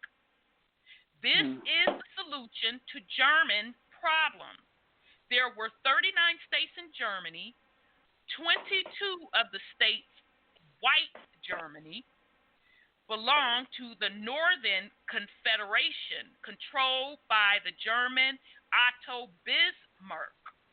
But 17 of the states, the Southern Confederation, Black Habsburg Germany, did not join. In fact, okay, sis, is that you with the background noise? Yeah, I probably did something. Okay. I'm sorry, what you say, sis? I was going to say something about the Habsburgs. Yes. Isn't that where they got rid of them? They killed them because of the Tsar? Aren't the Tsars part of the Habsburgs? They murdered that whole family. That's what I thought, sis. They murdered that whole entire family. Okay, see, I'm giving you a cyber hug and a kiss because, yes. But now, isn't history putting the Habsburg as white folks? Yes. Okay. Now, doesn't it make more sense that the Habsburgs were black Germans that get bumped off as the black nobility kingdoms were being taken over? Yeah, that makes sense. That makes a lot more sense. Yep. Right. Mm-hmm. Absolutely, sis. Absolutely. It says, in fact, the black German Habsburg states of the Holy Roman Empire did not colonize Africa. This means that the historians are teaching a partial truth and partial lie when they teach that the people that Germany attended the Berlin Conference. Okay, so that makes sense that Germany has split between the Caucasian white kingdoms and then the melanated kingdoms. Germany did attend the Berlin Conference, but only the white Germans did. The black German states did not attend, and this is critical to World War II. So now, I'm sorry, go ahead, sis. The royals of England are German. I forget their lineage of that. You mean today? Name. You're talking in today's terms. So in World War II, they're the white part of the Germans. Yep. So that's the royals of England now.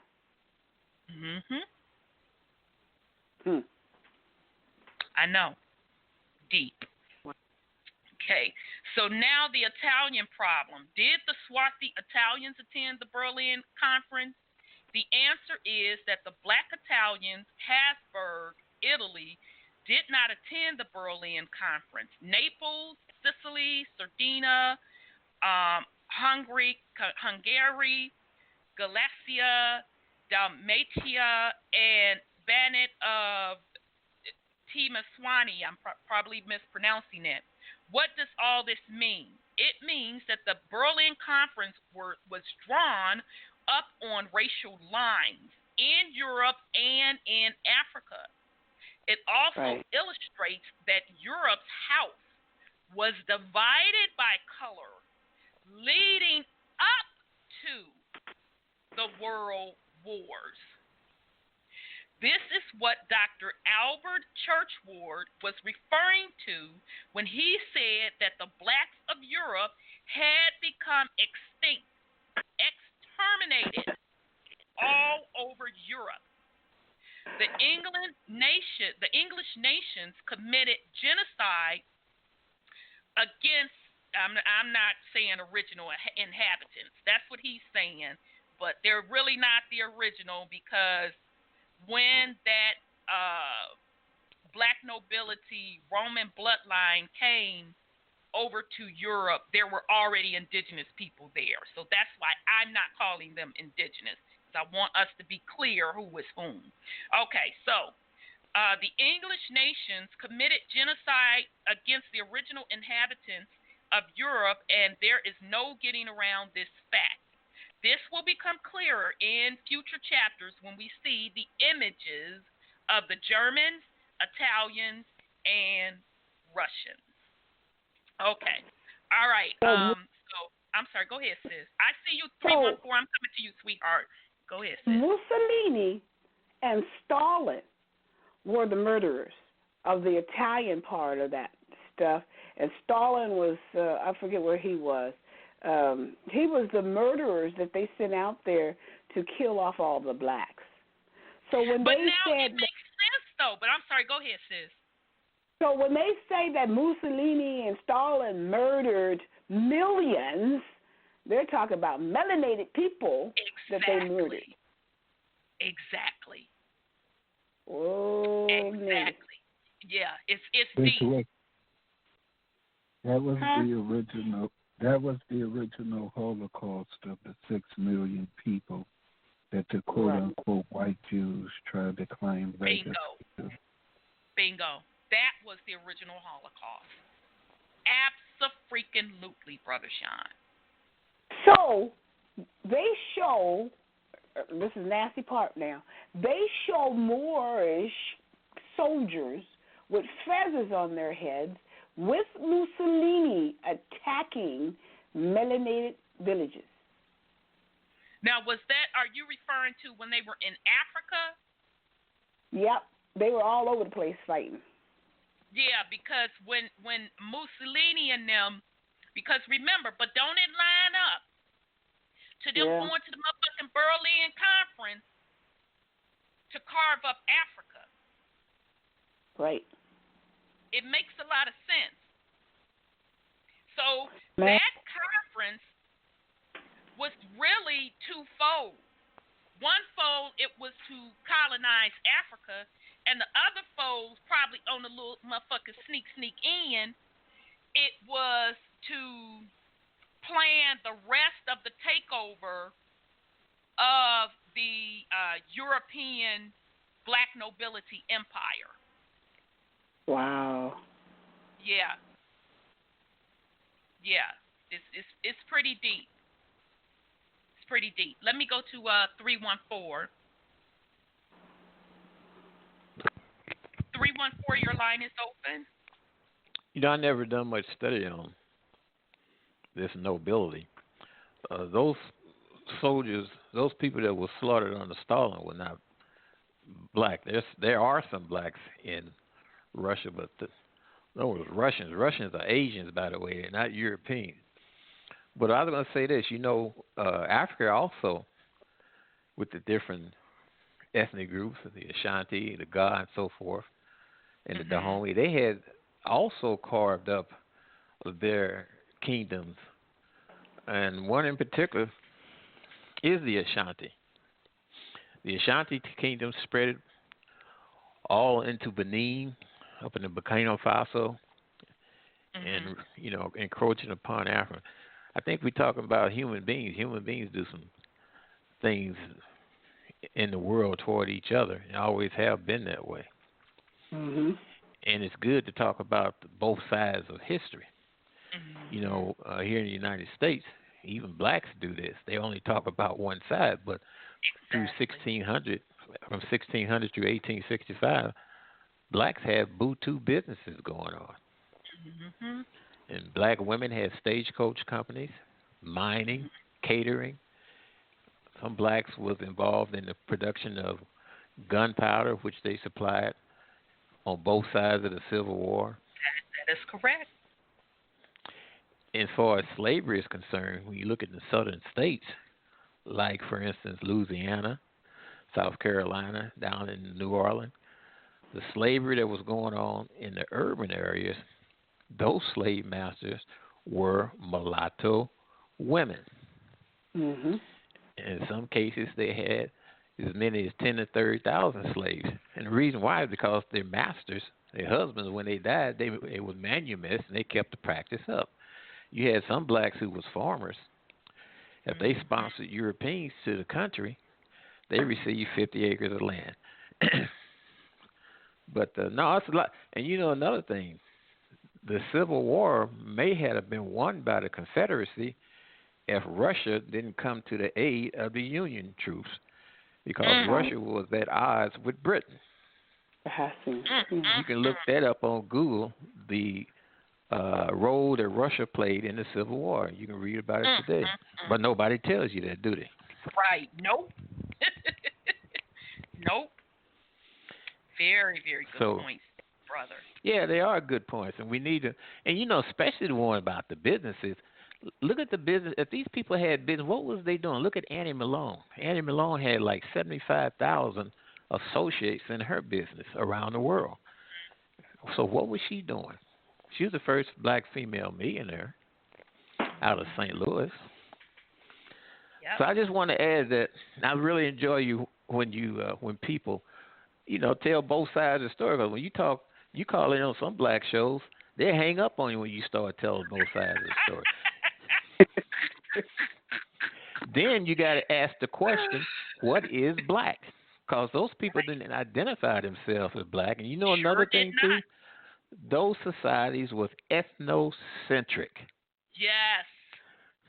Yes. Especially in ancient Egypt. Those dynasties was families that came from what today we call the Sudan. They was Cushites. And you couldn't marry into them families. And I give you some proof in the Bible. It says, don't give your sons to their daughters. Don't give your daughters to their sons. They was ethnocentric. Right. Yep. And even today, an African American cannot go to Ghana and become a paramount chief or become an Ashanti Henny because we are mixed. They don't allow that stuff. And to give you another quick example, Jerry Rawlings, who was the president of Ghana up until, maybe 10 or so years ago, his father was Scottish, his mama was Ghanaian. He couldn't become a chief because of that. Anyway, I'll let you guys go. Oh, thank you, brother. Thank you for coming in and bringing that wealth of information. I truly appreciate it. Peace and love. Oh, I appreciate that. Absolutely. Yep. Nope, he's right. That's interesting about that Russia, though, in the little Civil War situation. So I'm going to have to do a little digging on that for you, family, and bring that narrative forward. That's really, really interesting.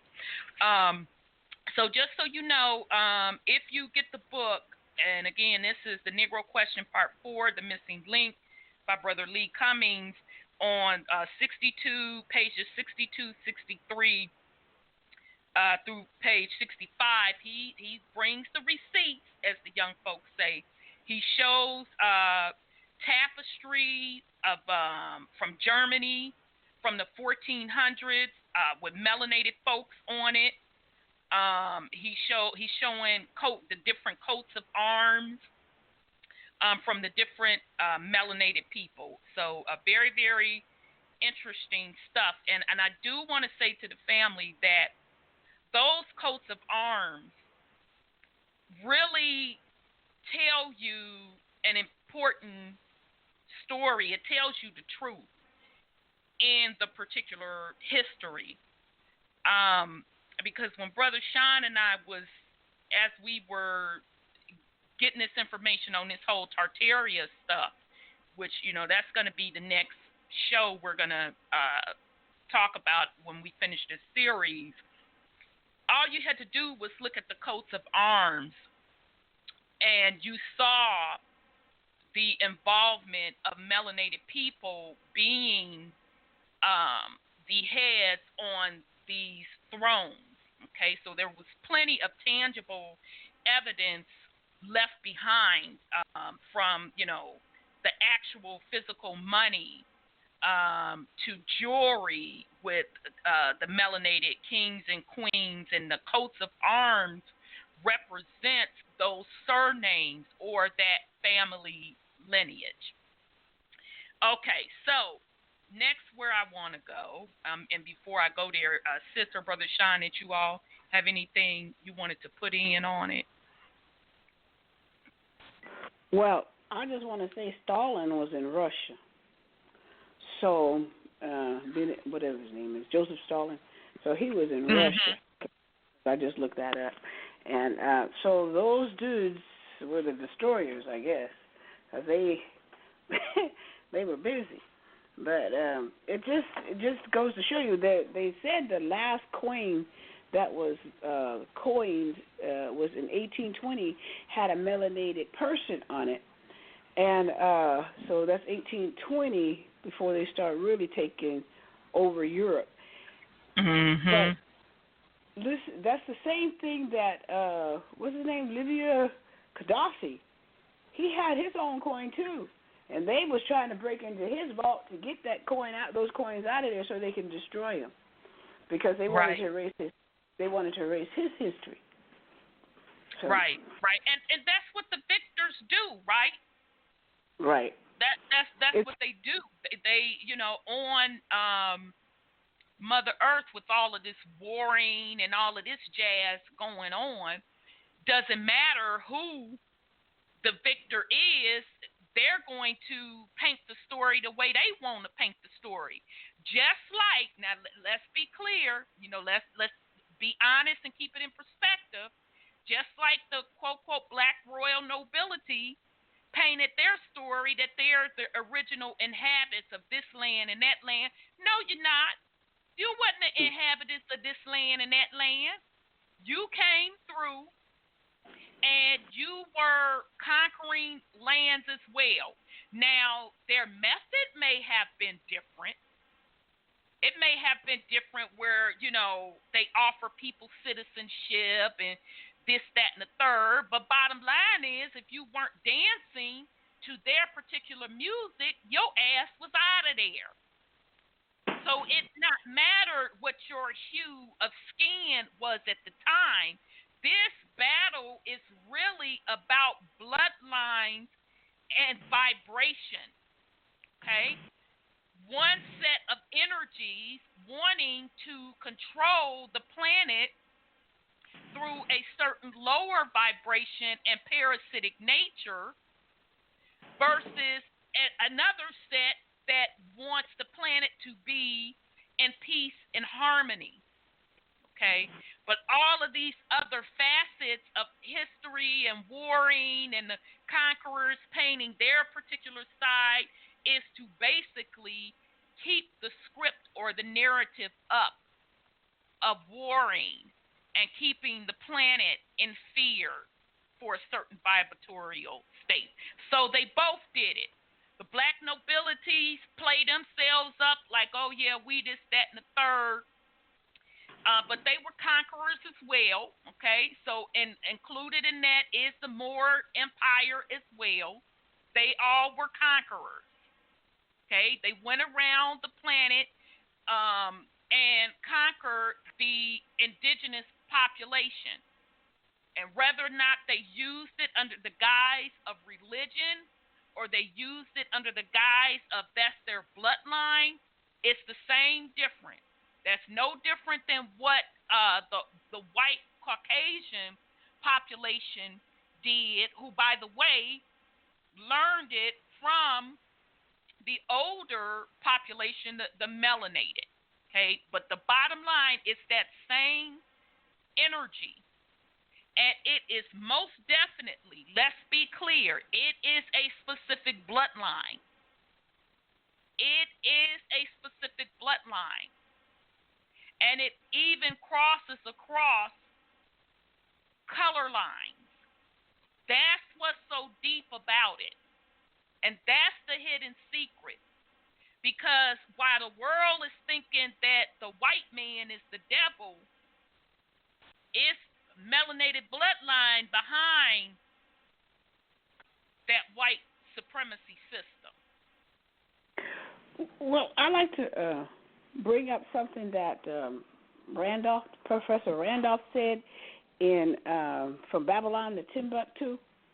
Mm-hmm. He said it was German anthropologists in 1300s that started declaring racial differences and trying to build up the differences between darker people and lighter people.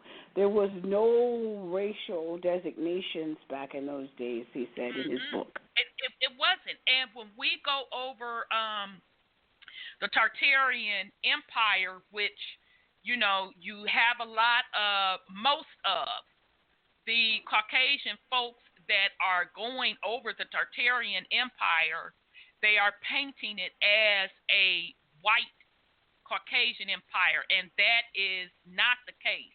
Actually, it was the opposite. It was a melanated empire, but as Brother 314 pointed out, it was an integrated empire. So meaning as the melanated European nobilities and the Moor Empire were going across the land conquering, they were putting in their own set of people. So that didn't matter if they were Caucasian or not. Okay? So he is very, very correct that it was an integrated empire. And even going back to Egypt, it was integrated. Okay, so, but very, very good point, sis. Very good point. Okay, so I do want to bring something up on Africa, and then we're going to get into the bloodlines, and you're going to see how the bloodlines tie into the whole black nobility thing. So Sis Cheryl actually posted this, and this was from a book called The Lost Golden Books of the Mayas. So sis, you'll appreciate this. Okay, and this is just a screenshot of the little book. So I'm gonna try to see if I can find the book. But anyhow, it says Negro, one of the 12 tribes of Mu, settled largely in Central America. That is why we can find these huge Negroid heads many thousands of years old here in the jungle. Other Negroes managed to survive in the New Guinea area of Southeast Asia after Mu was destroyed in a cataclysmic pole shift some 24,000 years ago. Africa would now, of course I read that sentence because what are we going through now? A pole shift. What was the cycle time of an age? About 22,000 years. Yeah, well, 25, 9 something and some change. Okay? So that lines up pretty good with the cycle. Okay, the universal cycle. All right. Africa was largely depopulated after the last pole shift about 10,000 years ago. 7,000 to 8,000 years ago, Negroes from Central America migrated into the areas of Nigeria and began to populate that area of Africa. Meanwhile, Darwinians had settled in Abyssinia and southern Arabia, while Asians began settling in Madagascar in East Africa. The Bushmen and Hatenatans are the remnants of these people. The world is one long history of migration, invasions, and unfortunately, of war and cruelty. Central America, like Asia, apparently had just about every race in the world living here at one time or another. Okay, so that lines up to what Brother 314 was saying. And what we are continuously seeing as we peel back the layers and get to the true history. Okay, so again, that was from an excerpt from a book called Lost Golden Books of the Mayas. Okay, so where I want to go next is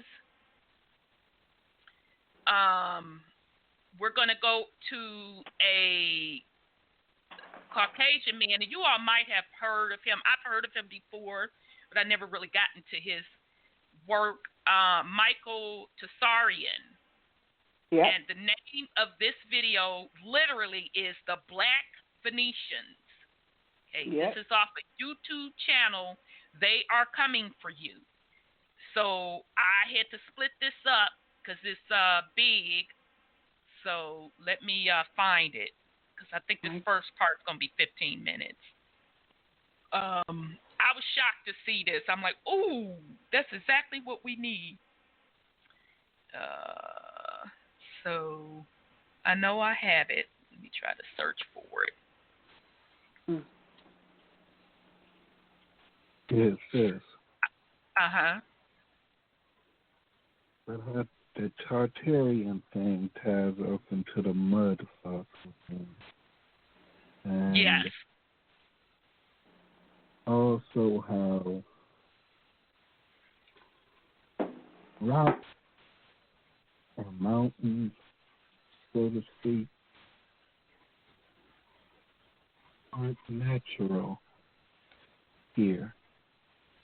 It's actually during this lower vibrational period, since the trees were cut down and the giants were cut down and made examples out of and left to be examples out of, in which they crystallized blood and flesh are the crystals and everything. The blood is gold. So all these things that people are digging out of the earth and charging are actually body parts of ancient beings. I mean, so what is it we really are doing with the crystals and everything, if that's not magic, that's not necromancy, because you're charging up dead parts?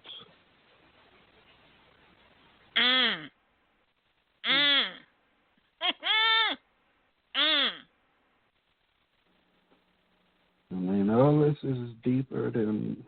It is deep. It is deep. And so what Brother Sean's talking about, he sent me a video where this one man had been studying rock formation across the planet, and he pretty much can find gold just by looking at the structure of stone, what we're calling stone, crystals and rocks. And he traced like the veins, because y'all know what I'm talking about. If anybody that has granite countertops or floors or whatever, or marble, y'all know what I'm talking about. Those particular things have veins running through them, right? That's true. And it freaked me the hell out. I ain't gonna lie. I'm like, oh shit, they really do. So his premise is that those particular things are really fossils of beings. Okay? And he literally predicted that he could take a particular stone or rock, and he can show you, he could predict where gold would form. And it would be based on, as that particular being was bleeding out, that the minerals out of their body form the gold. Wow. So that really messed me up. So his premise was that the giants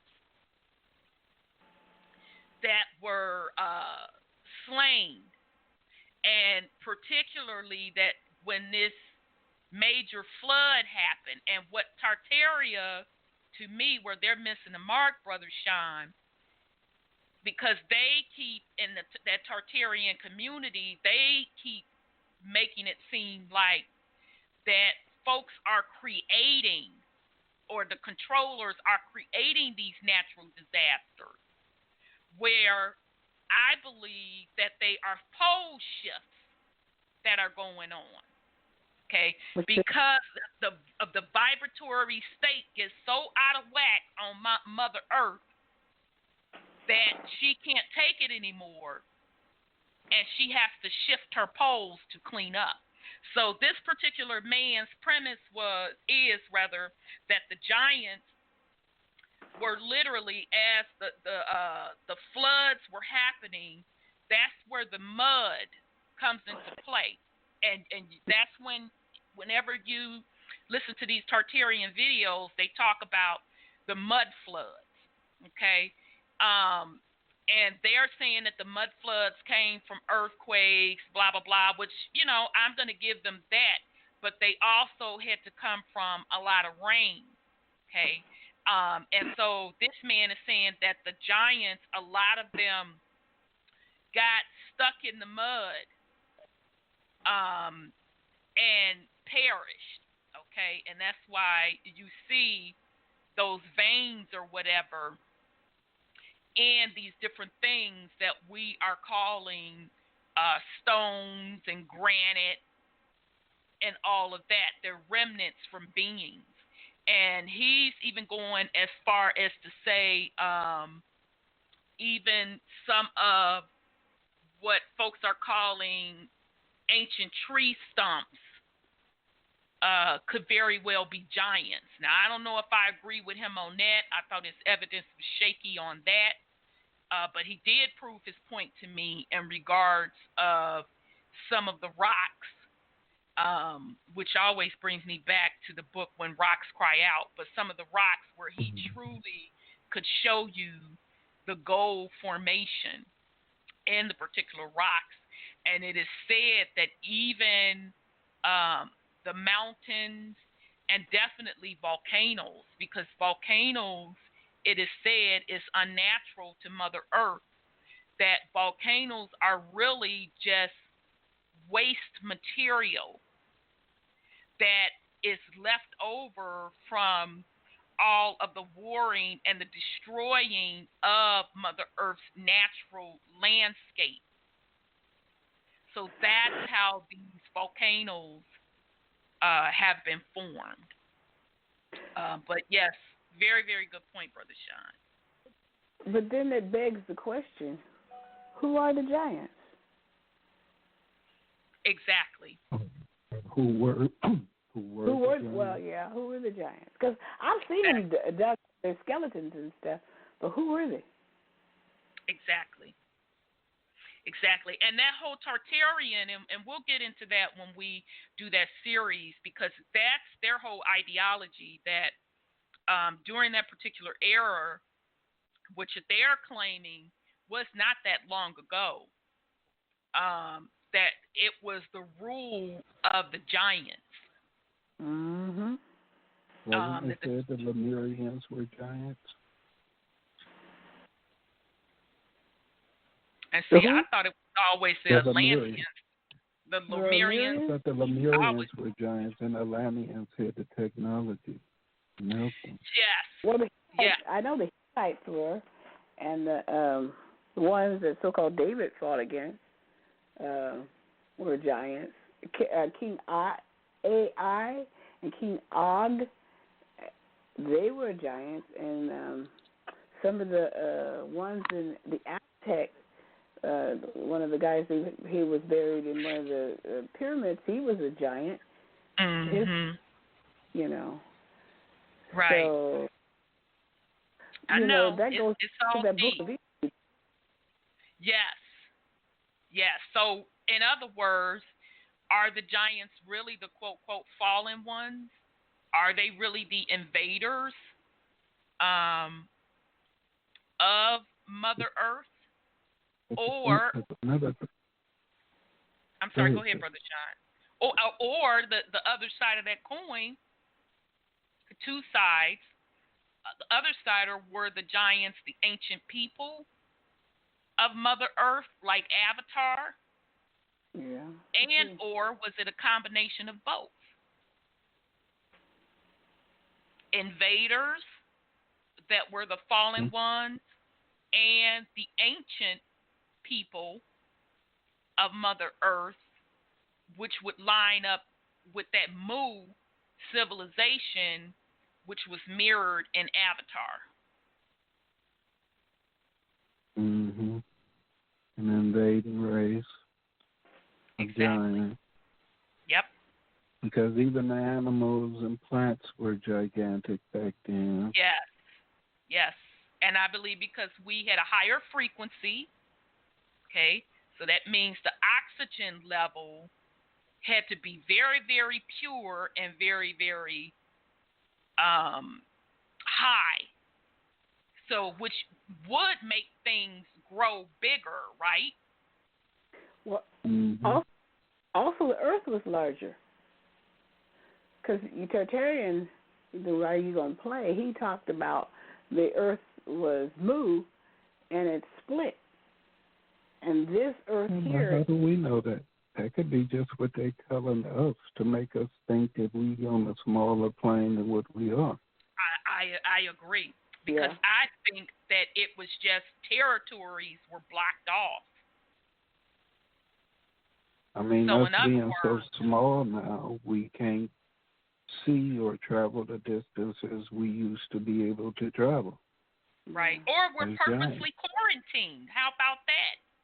That's what we are supposed to be, huh? You know what I'm saying? I remember that. We're purposely quarantined because if we think of the concept of not thinking of space as up but out and thinking of it as outer rings, who's to say that the other territories were not open? Because we now should know that the Arctic was green. It wasn't frozen over, okay? And as it's starting to melt, you have the different fossils and animals and stuff that are being revealed. So that shows you that life once existed there. Okay? So pretty interesting stuff. About that. Uh-huh. It's like how when they showed documentaries back in the day about cutting off into rocks and the rocks bleeding. Yeah. It's because they were fossilized body parts. And it makes sense. Into them at certain depths, it's still soft. And he was saying that's how they were able to build things the way that they did, so tightly seamed. Because of the softness. Uh-huh. Oh, yeah. You just opened up the story. And, you know, he's showing all the different body parts. And what I'm tripping on is how these body parts and heads are separated. He's actually showing fossilized vaginas and penises and, I mean, everything. I mean, actually going inside of them, showing the comparisons to vaginas, you know, showing the physiological makeup, showing you that these are actual body parts and cavities. Right. That are fossilized. But considering the depth of some of these, how the hell did they get cleaned out if these things were encased in mud? I mean, who cleaned all this shit off for it to be noticeable? Did the rest of the dirt and stuff just fall off at a certain time? Or is the earthquakes doing it?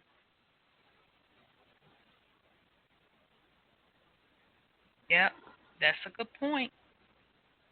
And it just makes you want to look at every mountain and rock that you see to see if it's actually what you think it is. Yes. Yes. Because I'm just thinking, if it were trees everywhere and we were on the flat land, where did all these mountains and stuff come from? There were giant trees. There was food everywhere. Right. I mean, mountains ain't talked about into the Bible, which is after everything. The Bible is after the fall, not during the fall. Right. It's not before the fall. It's after the fall. Mhm.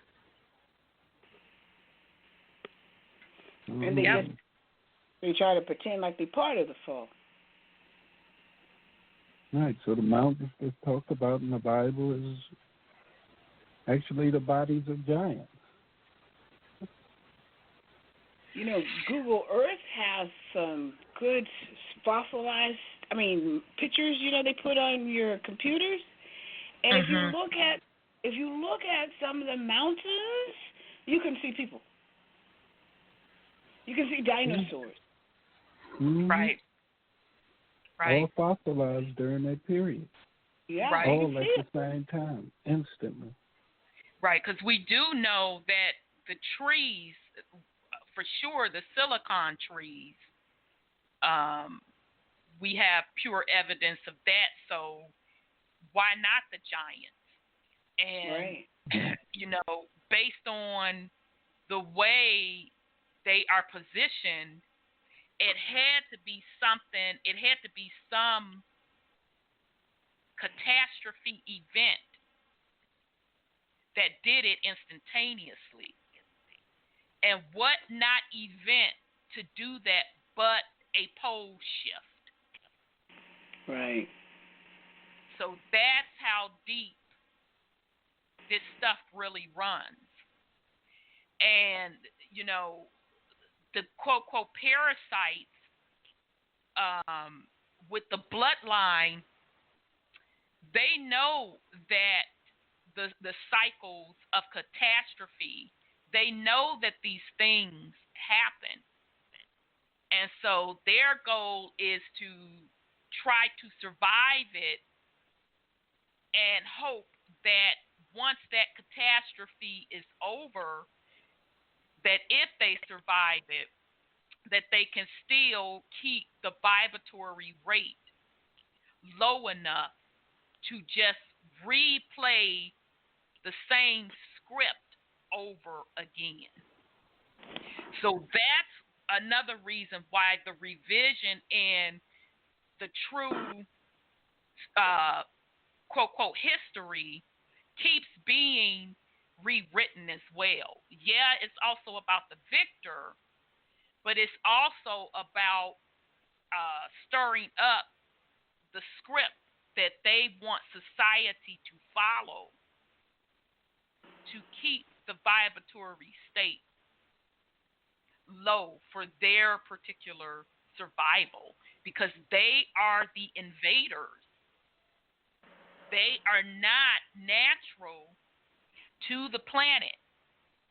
Okay, so that also includes, whether or not you want to say Caucasian people, that also includes folks with a melanated hue, because it is a bloodline. So, but okay, so we're gonna play this, the first part of this video. This is Michael Tsarian, the Black Venetian. It's off the YouTube channel. They are coming for you. This one is only 10 minutes. Yeah, 10 minutes long, and then we'll come back and chop it up. Here we go. For those who are very interested in the ancient connection, we digressed slightly and brought things up to the modern era, but perhaps it's also important to re-stress exactly how these oligarchs follow through in a bloodline manner. And one of the most important connections from the ancient world, the ancient dynasties, up into the modern, are a group of people from Italy, from Venice specifically, that have dominated the world for many generations, that have been loosely called the Black Venetians. Now this term, the Black Venetians or the Black Nobility, is their own term. This is not just a historical term used for them. This is one of their own terms. And they became known as the Black Nobility or the Black Venetians because literally their deeds were so black. Now the word Phoenician who were the ancient descendants of the Atlantean race, an old ancient Semitic race. The Phoenicians were like the elites of the Semites. Okay, we have the Semitic race. The Semitic race is the largest racial group in the world. Well, we have many branches of the Semitic peoples. And the elites, you could say the royalty within the Semitic race, were what we know as the Phoenician race. These are the people who built the Temple of Solomon, who were the great navigators, the great mappers of the sky, and the great mathematicians and so on. Well, down into the modern world as we progress through the ages, the word Phoenician, as the Phoenicians settled in Italy, they became known as the Venetians. And they're worshippers of Venus. One of their gods or goddesses was literally Venetian. They're Venus worshippers. And that figures because if you're on the high seas, the stars and the moon and the luminaries are very important to you. And the Venetians, we have many families making up the Venetian oligarchy, but the Longhi and the Guelphs are of particular interest. Now, upon their move to Holland, the Black Venetians created the Great Amsterdam Bank, the financial hinge of the 17th century, and they also created the Dutch East India Company. They also controlled the finances of many royal dynasties, like the Stuarts. So they were lenders, financiers of some of the royal families. They're also the promoters of Martin Luther, of Protestantism, Puritanism, the Jesuits, the Club of Rome, the later Freemasons, and most other secret societies. Through the House of Hanover, that's the House of Orange, they came to England and have been the dominating power since William III. Christina Huth, in her book Venice, The Methodology of Evil, Part 3, she writes, Henry VIII had also thrown open the door for the cultural, political, and financial takeover of England by agents of the city-state of Venice. By the middle of the 1530s, Henry's government was in the hands of the Venetian agents and being shaped into a model of police-state political terror. By the end of Henry's reign, Venetian bankers were in control of a burgeoning English foreign debt and dictating terms to the English throne. Within slightly over a century following Henry's death, England had been transformed into the usurious, slave-trading imperial power of Great Britain under the dictatorship of the Venetian party, which had been transplanted directly from the lagoons of Venice. Now, obviously, in one program, we can't go into this subsection, the whole story of the Venetian peoples. Just for now, doing an overview to show you that here we have the connection between the Stuarts, the Tudors, and these Venetians. And the takeover was implemented by Thomas Cromwell. This was the agent who convinced Henry VIII to buy in and to accept the money of the incoming Venetians. So this connection is very, very vital and important to understand how the Phoenician, Sumerian, Babylonian, Mesopotamian, Nephilim concept, that bloodline, ties into the modern oligarchs. There's a thread. It can be traced like anything. The congressman and statesman Lyndon LaRouche, from an American context, is one of the greatest experts on this. But there's many other works talking about this connection. King William III of Hanover, the Prince of Orange. And we have George Ludwig I, also of the House of Hanover. These are the two kings, specifically, of the House of Orange, coming out of Italy by way of Holland. They appear in the history books as being Dutch kings, Dutch potentates, but their ancestry goes further back than that. Graham Lowry, in How the Venetian Virus Infected and Took Over England, writes, in December 1688, the armies of the Dutch Prince William of Orange invaded England, interrupting the Hobbesian nightmare the country had experienced under the deranged King Charles II and his brother James II. A worse nightmare was to follow when William seized the throne of James II, for he embodied a more highly distilled form of poison which Venice had perfected during its sway over the remains of the Dutch Republic. This outright usurpation is blithely referred to in British Venetian parlance as the Glorious Revolution, which should give you some idea of how little regard for truth prevails in these circles. So here's a scholar who's in no doubt about the problem whatsoever. He's pointing out that the James II and Charles II debauchery is one thing, and then it's replaced by yet even more layers of the same thing. And as I said earlier, is it not from these times that all these idioms we just take for granted of the British Stock Exchange, the rising of the Navy, the great conflicts throughout the world, the whole concept of empire, the rising of the great universities, the rising of the merchant class. Who are the merchants named after Mercury? We have some questions here. The very things that we take for granted, the very idea that individuals on the street level say, oh, we can't imagine any secret society just coming in and taking over. Well, that's right. You needn't imagine that because it didn't happen. So secret societies obviously couldn't just come in to the wide diversity of our modern age and just take over. But they didn't do that. These oligarchs formed our cities. They formed the political systems that we have. No more than a few hundred years ago, it was crown or it was gown. It was cross or it was crown.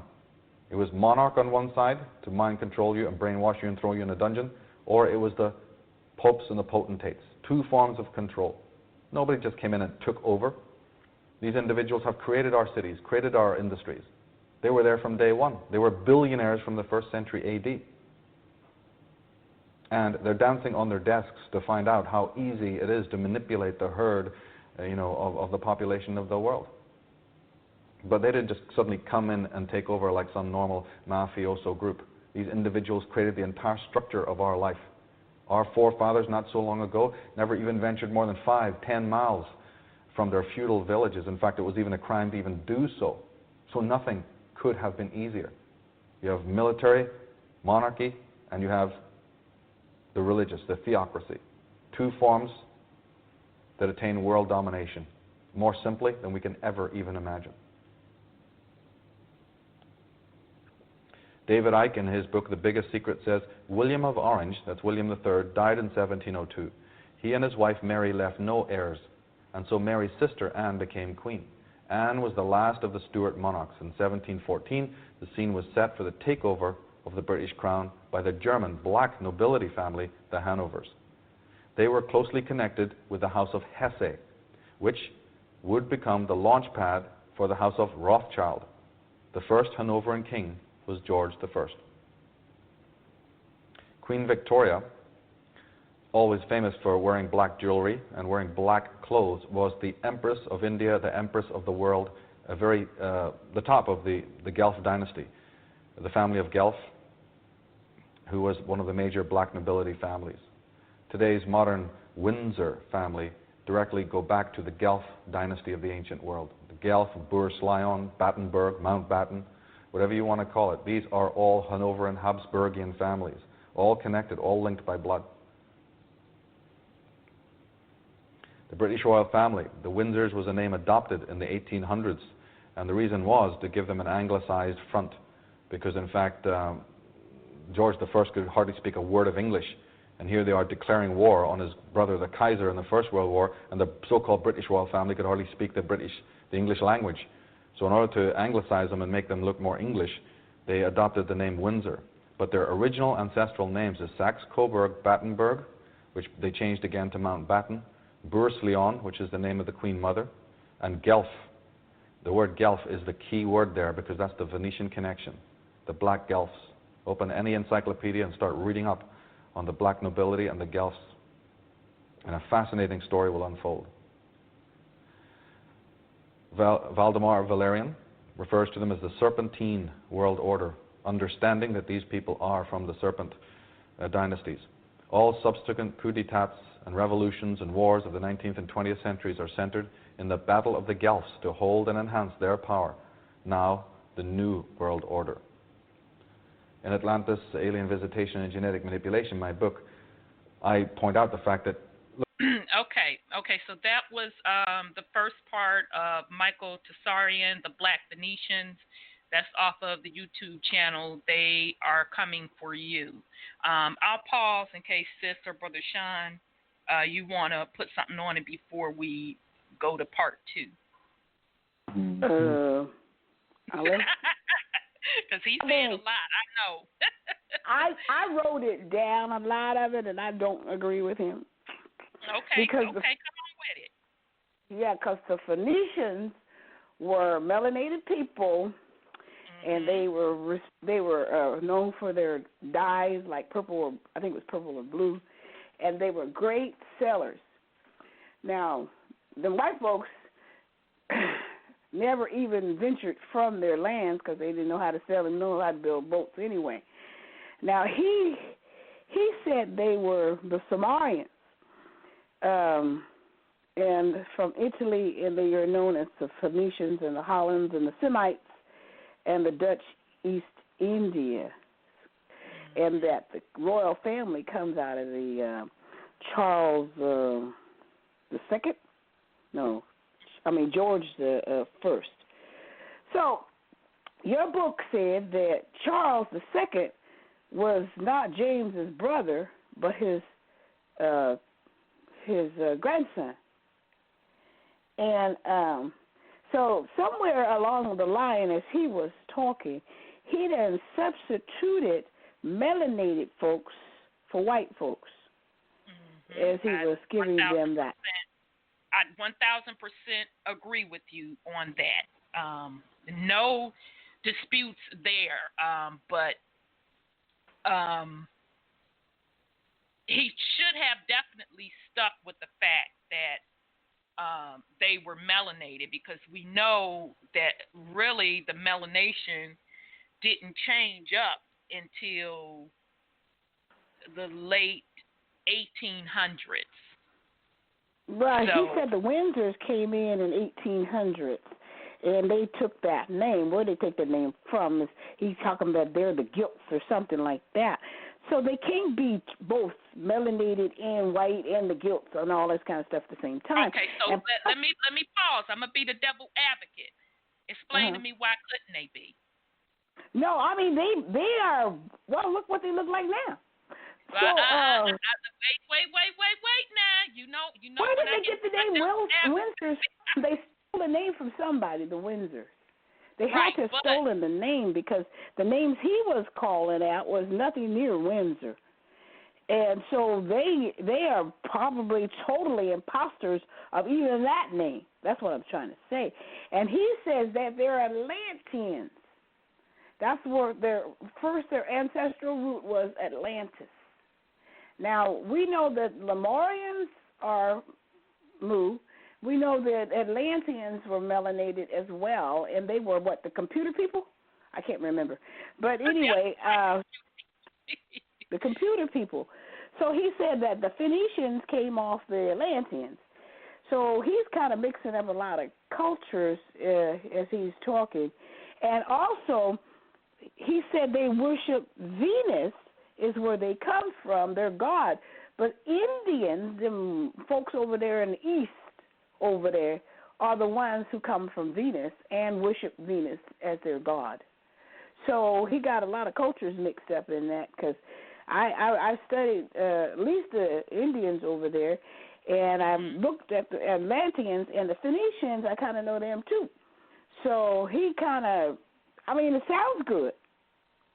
It sounds good. And he said it's the House of Hanover, which was German. So you just said in our conversations that Germans was melanated. So all of a sudden these Windsors come in here, or these white Hanovers of George I.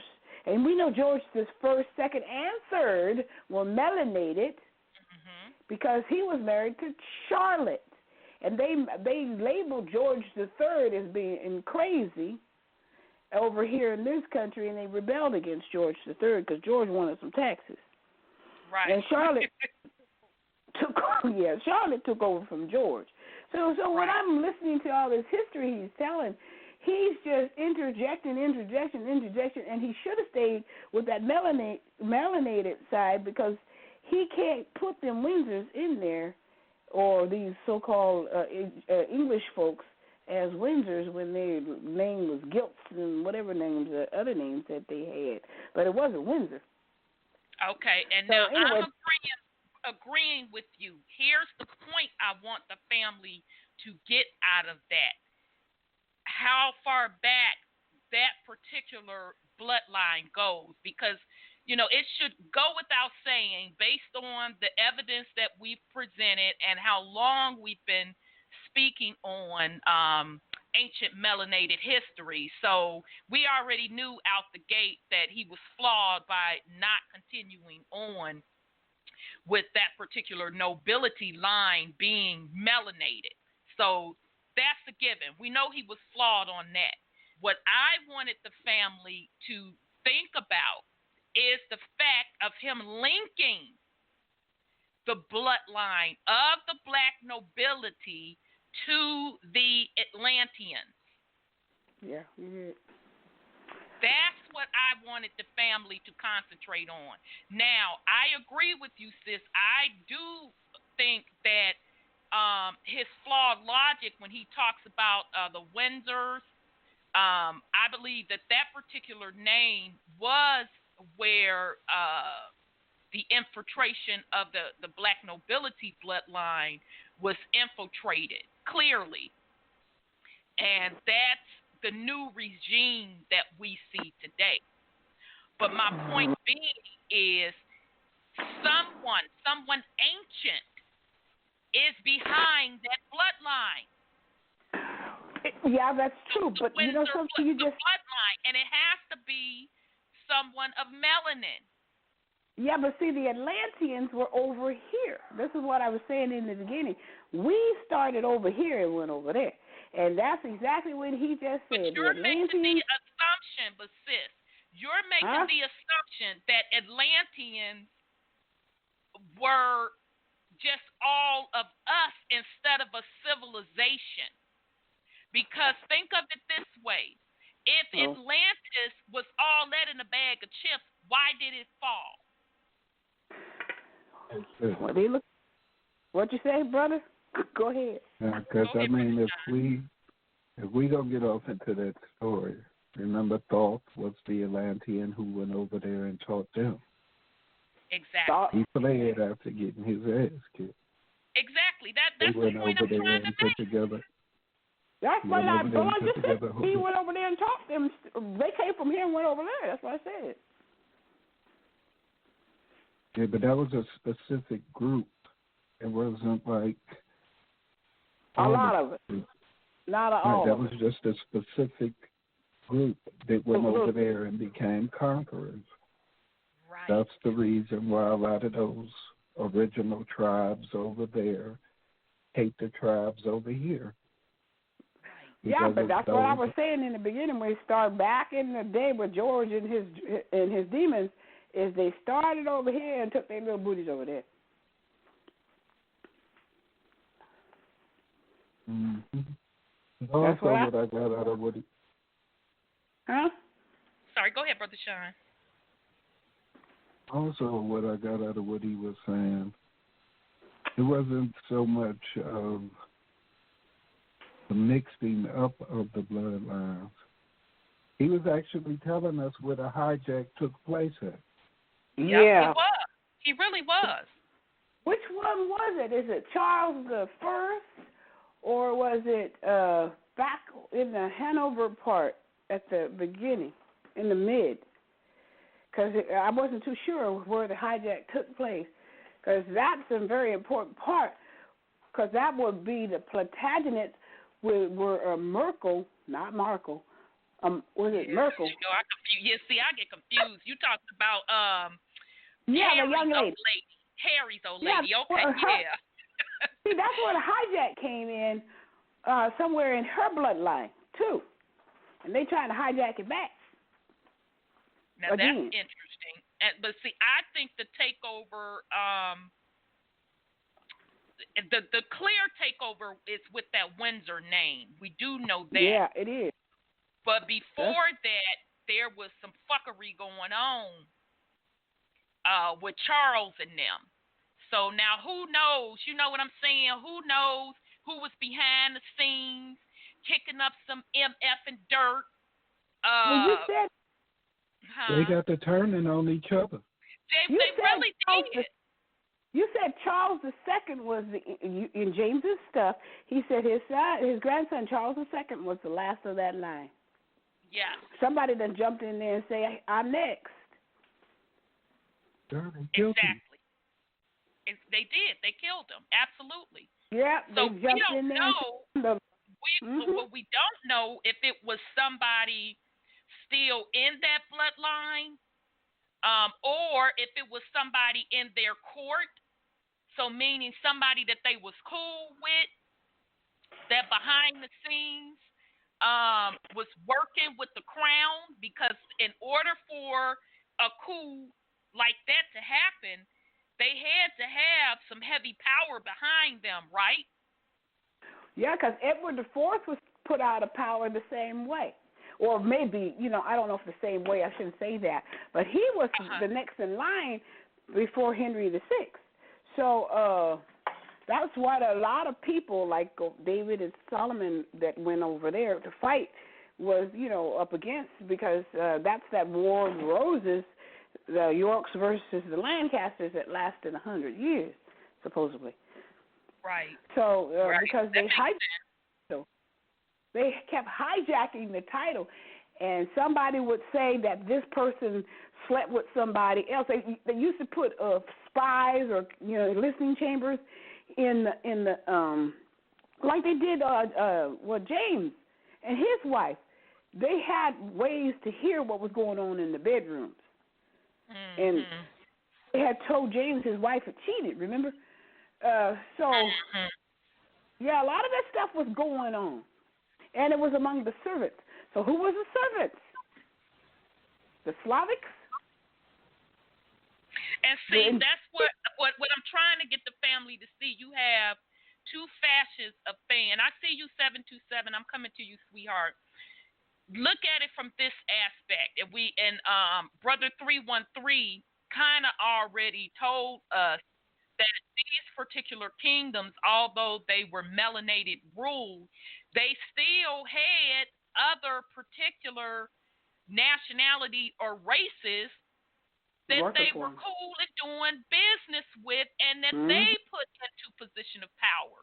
So we cannot assume that all of the Slavs or the Caucasian, or who we're calling white, because you can't really even say that Caucasian was white, because back in the day, Caucasian had melanated skin. That's a different story. Go research it if you don't know what I'm talking about. But folks with white skin or Caucasians also held some of those positions.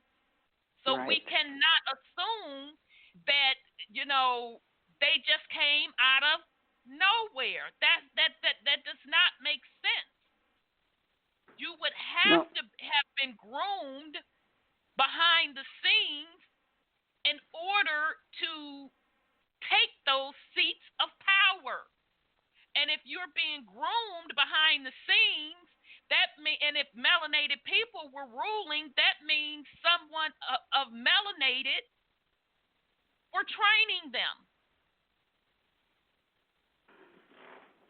Okay, now whether or not it's the exact same bloodline of King James and them, so meaning they were mixing on the side with Caucasian white people, and one of their illegitimate children or whatever took over, or it was someone in their court, that we do not know. But we do know they're there. Well, and what we do know, what we need to look at the reality, nobody has clean hands in it. No, that's the reality. No, they just usurped and replaced the bloodline.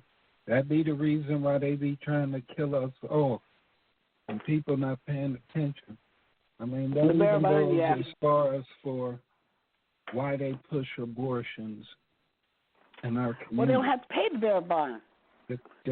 I'm just saying. Yeah. If you don't know who you are, that is true. And you killing off your seed before your seed even get here. How do you know you're not killing off a legitimate heir? Right. Right. That's the point I'm getting to. They're completely replacing our bloodline. That's why they want the whole bunch of DNA and this, that, or the other. That's why whole reptilian thing. Okay, people keep thinking lizards, this, that, or the other. You know, these holograms breaking down. Okay, that's fine and dandy. Right. But a chameleon and shapeshifter can also assume a different identity. Yes. They shapeshifters because they've shaped and shifted into everything that we were. Exactly. We still giving them power when we say those types of things. So, in the grand scheme of things, they're nothing. Through conquest and war, they were able to write themselves into existence. Right. They had nothing to write themselves into existence about, so they had to lie and fabricate and steal the histories of the indigenous people here. Right, to take on the identities, right. That's the only shape-shifting and whatnot they're really doing. But these big-ass lizards and this, that, or the other like they live, which is all this Hollywood stuff and stuff that they're telling us to instill fear, because most people, I don't give a fuck what they say. If they see a 6-foot-tall lizard or even a 4-foot-tall lizard, majority of people going to shit on themselves, have a heart attack, or whatever. They ain't going to give a fuck what nobody said about fear, this, that, or the other. Niggas holler like this. Right. When they right. Right. And I mean the biggest niggas that you can imagine. Right. Scared when they watch these streams. Gonna hit a note like Mariah Carey. Right. Agreed. They ain't going viral, you mean, brother? I totally video, agree. They gonna run. I totally agree with you, Brother Sean. But again, I just want to make sure that the family enter and understand the timeline that we are working with. And that for a takeover to happen of that magnitude, it had to be some cooperation and an inside job. That's the first point. The second point is that that particular bloodline, so meaning the Stewart bloodline, and Brother 832, I did find the answer, and you probably know it by now, that Stewart name does come from King James' mother's side. Okay, so you probably know that by now. But that whole Stewart bloodline, that they are themselves linking back to the Romans, putting themselves as being the Jew, they have manifested these things into play with their conquering of different indigenous people across the planet. That's what I want us as indigenous people to never lose sight of. It was first melanated on melanated takeover. And then finally, where we are today, and most importantly, for those of you that have children and grandchildren, for you to research your lineage and for you to enter and understand when you are from the Americas and from what they're calling the Caribbeans or the islands of the Americas, and that's including Canada too, more than likely, your bloodline is a mixture from that black nobility side, because that's where those surnames that we know today comes from. It comes from that black nobility side. And, of course, your bloodline is linked indigenous to the Americas. And when you do your research into those archives, more than likely, now this is not going to be all the time the case, but most of the people I speak to, you're going to see we're probably on the matriarch side. One part of the matriarch side is going to link back indigenous to the land, And then probably on the patriarch side, when you start digging back, you're going to see where it's going to trace back over to Europe. Okay, because that was the black nobility line coming when they were kicked out of Europe, and then some of them settled over here anyway, as they were taking over the land in the Americas. They were marrying into the matriarch side of the Americas for the purpose of staking claim in the land. Okay? And also to change their name. They took indigenous names from here to change their identity because they were criminals on the run from over there. That's right. That's right. Absolutely. Brother Sean, tell it like it is. Okay? So these are the truths that we as melanated people have to start to realize, because, although it's been a jumbled up past of war and this, that, and the third, the flip side of that is, if you want to look at it from a monetary perspective, you are very, very wealthy. Okay? Because that means your bloodline is indigenous to the Americas, as well as your bloodline has ties to Europe as well. Okay, so good point. Okay, so somebody dropped off. Hopefully, they're not going to be able to get back in. Oh, well, because we're in overtime. But let me go to 727. Okay, come on. Trying to get you. 727, your line is open. Hey, good evening. This is Cheryl. I just wanted to quickly remind you, we were talking about the Windsors. Yes. They were from the House of Wettin, Wettin, who were the Guelphs. And the Guelphs, if you remember, were Sacs, Coburgs, and Gothas. Okay. And they were killing them off prior to World War I in Germany. So they sent the mulattoes and the lighter-skinned people of that family, that bloodline, into England. And they changed their names from Saxe Goldberg and Gotha to Windsor. And on the proclamation that King George V signed for them to change their name to Windsor, he signed his name as George Guelph. Wow. Well, there you have it. You didn't mention the Saxe Goldberg. They are Germans. And they were killing the melanated ones, just prior to the war. And if you remember, they sent in their family into England, or the United Kingdom, as it's now called. Right. And that's when they changed their name. They did not want to be known as Germans. Associated. Right. Which and they makes became sense why they Windsors. That's language. when they became the Windsors. That makes sense. Why they couldn't speak the language also. Right.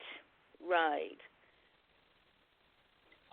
So King George, melanated King George, signed off on them. Yes, George V, who was So he King said his name was Guelph, though. grandfather. He was a Guelph. He was George Guelph. So he may have been one of the infiltrators. He was German. Okay, so sis, they wind up turning on him, bumping him off. Yes, yes. Yep. So that was my point. I knew they had to have help from someone melanated and particularly in a position of power, because there's no way they could have taken over. Yeah, we put them in to take, to make it look as though they had the power. But they're part of the bloodline. And it really doesn't matter with them so much. I mean, the color of the skin.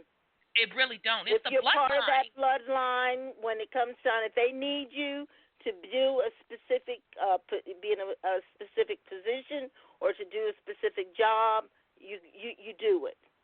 Yep. And that's when they put Queen Elizabeth I was the one that they pushed over into that position. And she became a Windsor, and they gave up their real name.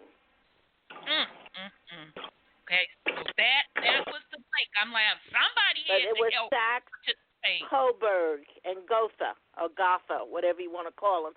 But it was originally the House of Wetton. Sound like Goldman Sachs, doesn't it? Yeah, that's part of the family. Probably That so. is part of the family. So that would make sense why they say that German bloodline is ruling the crown today. Yes.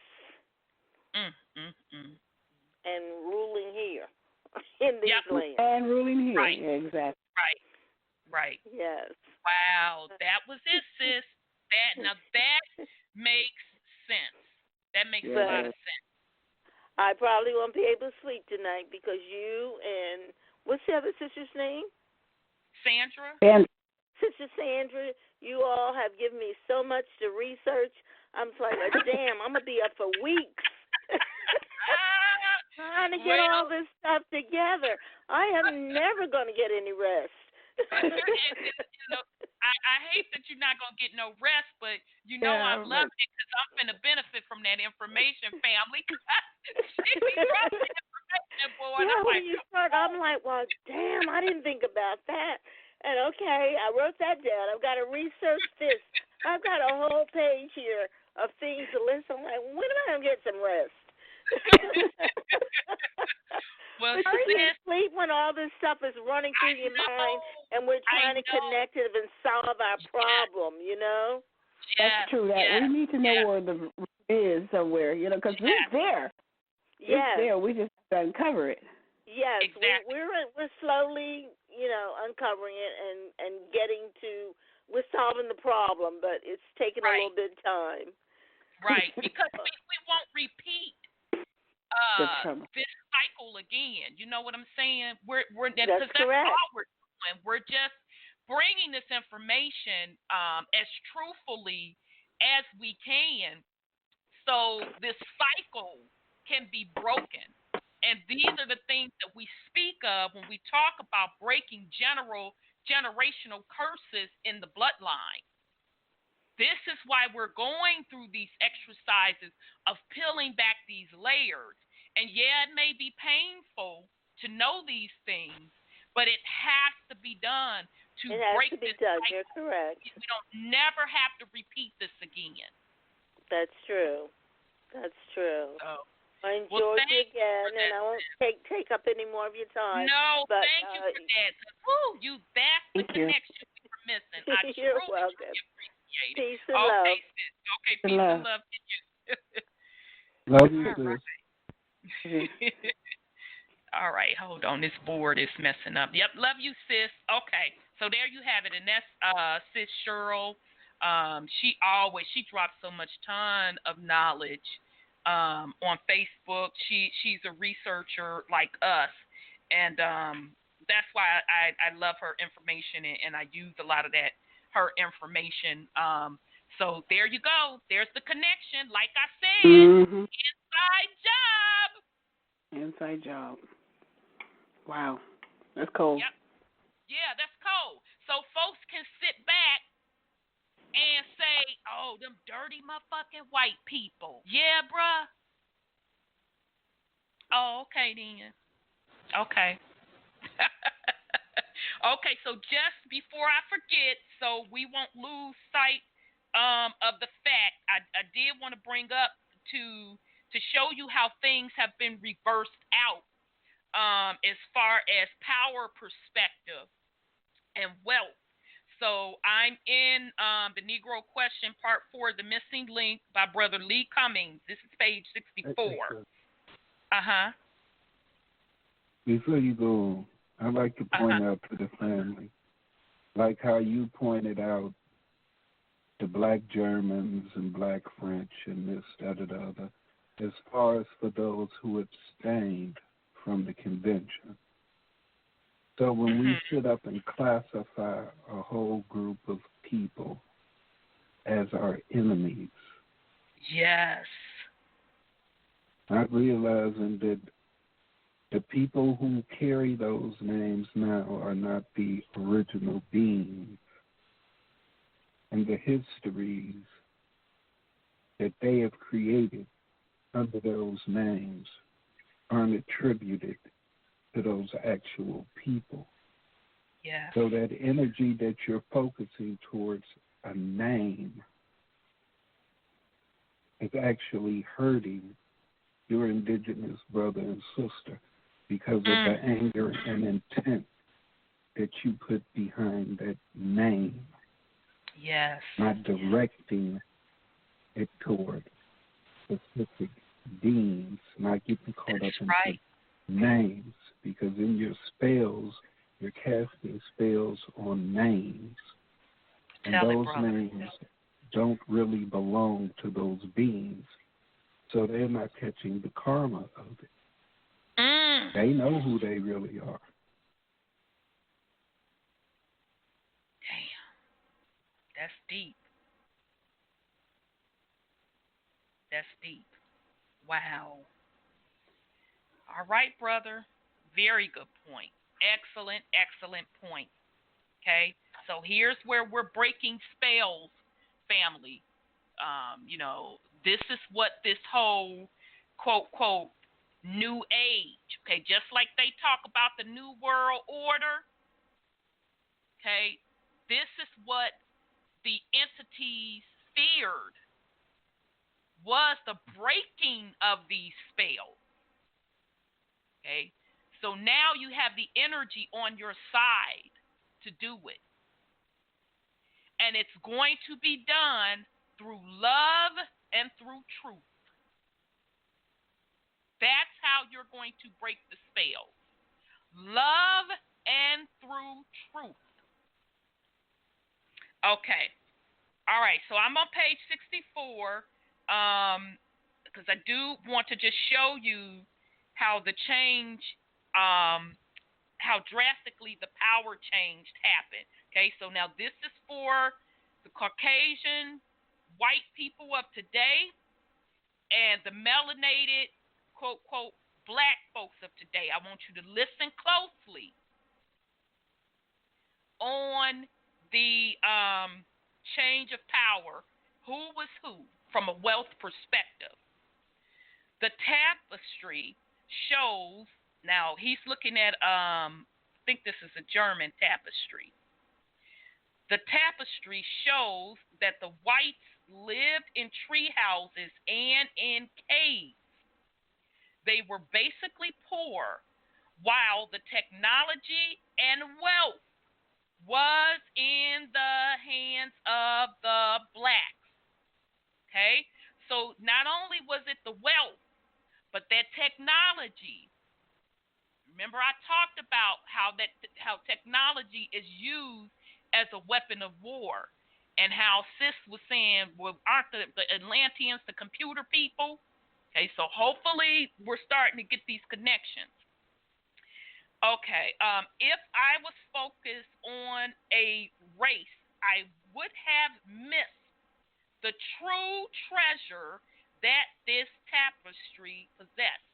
Okay, so now that's important because the author was saying if he just would have looked at the tapestry and saw, oh, this is a bunch of white folks, and went back to the conditioning or the spell that was taught to him, he would have missed what was really going on. The real treasure on this tapestry is the technology and civilization of the black German population. We cannot allow ourselves to fall into the pit of hate because of what the New World Order has done in history. We have an obligation, all colors of people, to seek the truth and to teach the truth, no matter how hard it is to swallow. Okay? All right, so I did want to just point out again who was whom, who held the seat of power, who had the wealth, who had the technology. All right, so I'm going to go to part 2 of the Black Phoenicians, and this is Michael Cesarian off the YouTube channel. They are coming for you. So I'm going to listen into part 2 because it's 14 minutes, but I may stop it because some of it, he gets into some other stuff. So here we go.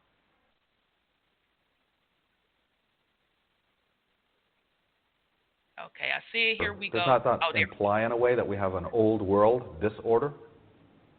Well, as I pointed out in this program, there certainly was more than enough disorder in the old world.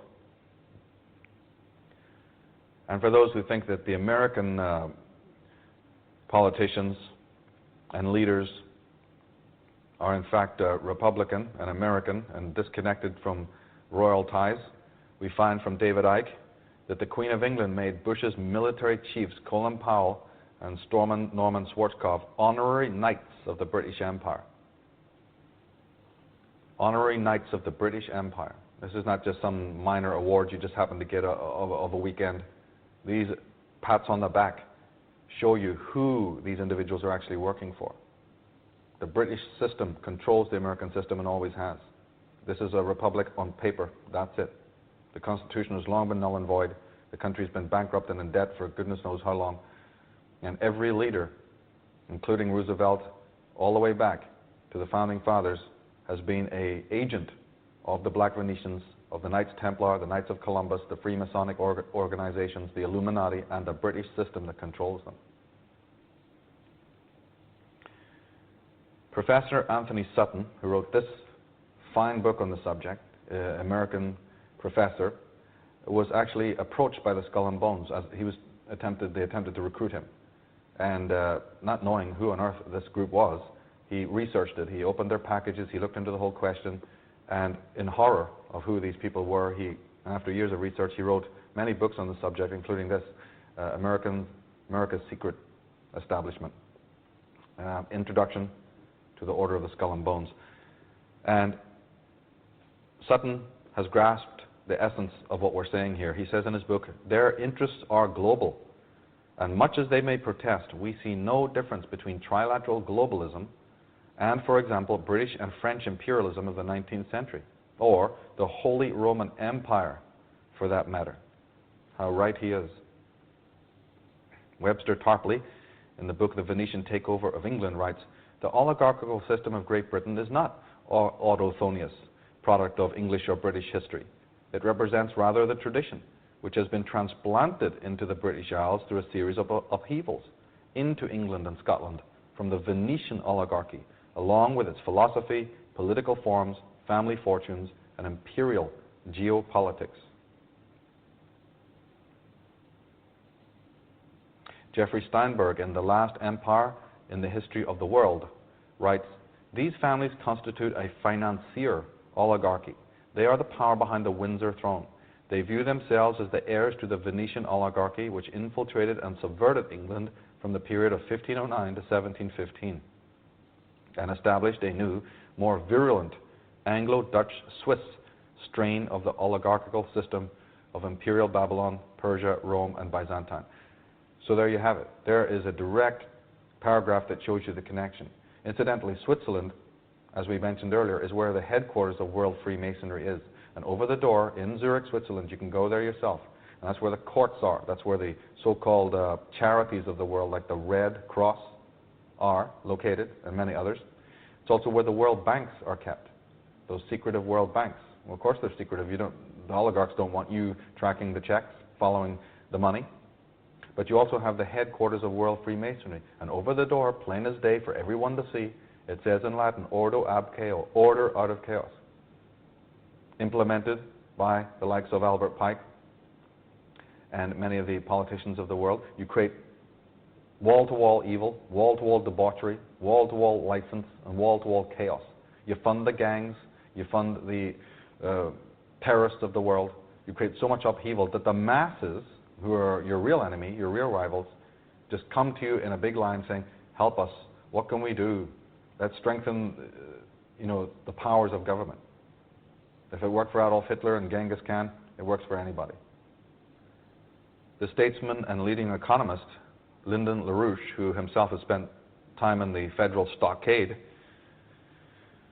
has this to say: the Venetian method is the method of not taking sides, but playing sides against one another to one's advantage. You go into a country, you go among a people, you go to an individual person and you corrupt them by knowing the principle of corruption, which is embedded in every person. That principle of corruption is the person's self-ego as an autonomous ego, as a microcosm in counterposition, in struggle against the macrocosm. What LaRouche is pointing out here is more metaphysical. He's saying that the individual falls under hypnosis, he falls under control because he himself is divided. This is a more sinister, the more subtle, the more pernicious form of control. It's not just political, it's not just social, it's not just domestic. There's a psychological component to this. I'll go into this in other programs in the series. But this idea of being in conflict within is the perfect bedrock, the perfect state of affairs that needs to exist before you accept or you become blinded to the conflict around you. You're more susceptible to that kind of control if your body politic, your own republic, is in complete chaos.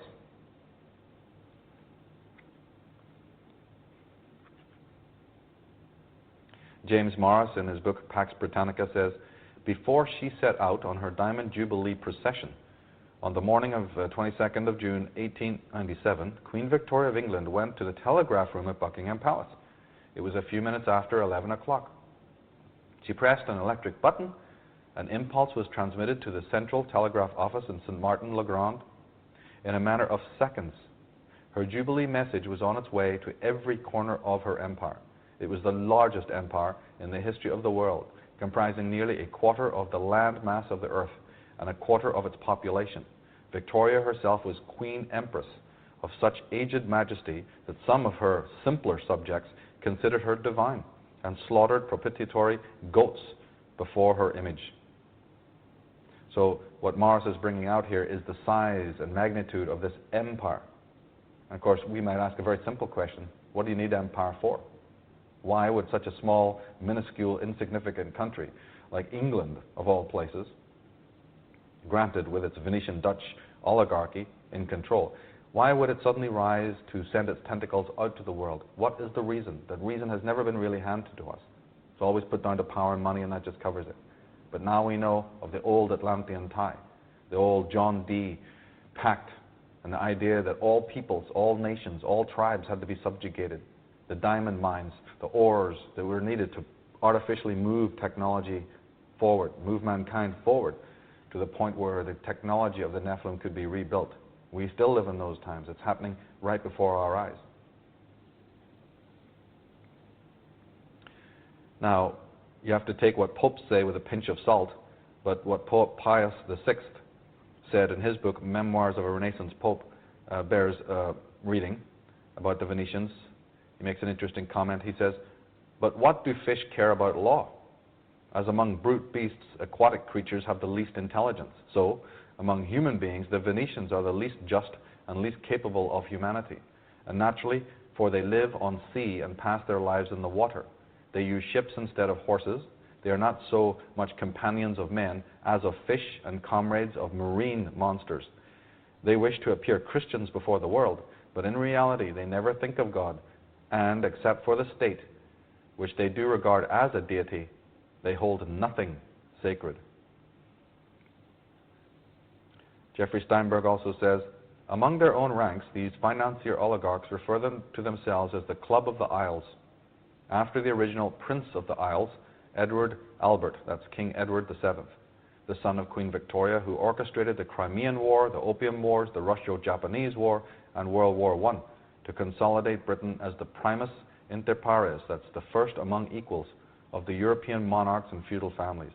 The Club of the Isles, under the direction of the British monarchy, draws its resources and personalities from the Netherlands, Switzerland, France, Germany, and Italy, and orchestrates the actions of the caste of terminally Anglophilic Americans, typified by Henry Kissinger and former President George Bush.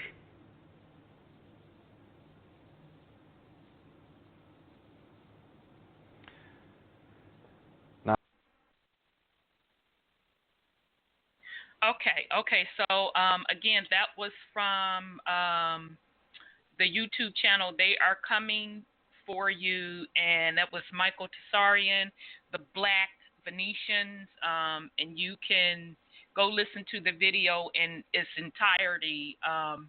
The rest of the video, he kind of goes into things that are happening today with terraforming the planet with chemtrails and all of that. But I did want to share that video with the family because, you know, he did a good job laying out the particular bloodline, and that the last important part in the second piece that I played was the fact that he confirmed, just like the author Lee Cummings said, that World War II and the rest of those wars were to consolidate the powers of Europe and Asia under one kingdom. Do you hear what he's actually saying? You know, they know who we are. They knew who this Marco girl was. So they went out of their way to kill melanated people. Now that's what I'm hearing. Right, and why would they go out of their way to kill melanated people? Let's be specific. They're going out of their way. They're warring. They're not going out of their way. They're a warring people. It's what they're warring, but they're making sure they consolidate the power forever. But right. I understand all that, but the point that you're missing is they're not going out of their way. Yeah. It's what they do. I mean, yeah, I got that part. But what I'm saying is they set those wars. They started those wars, Edward, whatever his name is, Seventh, started those wars to make sure they murdered for concession to power all the time. Oh, okay, Lord. That's my whole point. They enjoy that, the grief that it caused. This, that, or the other. You forget they feed off of the energy and everything that it causes. It's beyond just the actual act of murder. It's the energy that they're harvesting behind it. And the point that's really being missed is that he said the Phoenicians were the Venetians, that the name was later changed. Like they always alter the name. Yes, he sure did. So the whole time, while he keeps saying Venetians, as far as for being behind them, that's the black nobility that's still behind them. Yep. Right. Yep. The whites are in the forefront. Yep. But they're they the got face. all that. They got all that magic and everything that's being performed by the Venetians. Yep. They were the quote-unquote Atlanteans, remember? That's right. Quote-unquote. With the technology and the magic. Yep. Yep. So that was their power source. They were just the physical savagery. Yeah, I agree. You got my vote. To carry it out. Yeah, to carry it out. So, yeah, that's the root of the issue, Brother Sean, what you just hit on. Because, damn, what did he say the Venetians were called before? Venetians. He had used another term. Let me see, I wrote it down. Yeah, because it was like a spin.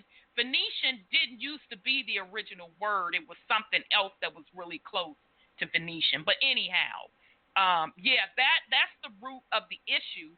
And it all lines up because banking started out of remember then he wound up tying it all to Venus and this, that, or the other. Yes, sir. Phoenicians, Semites, Sumerians, Atlanteans, Venus, the Hanovers, House of Orange. Okay. That's the name he is. Yeah, so he tied them to a different realm, right? Yeah, from being from Venus.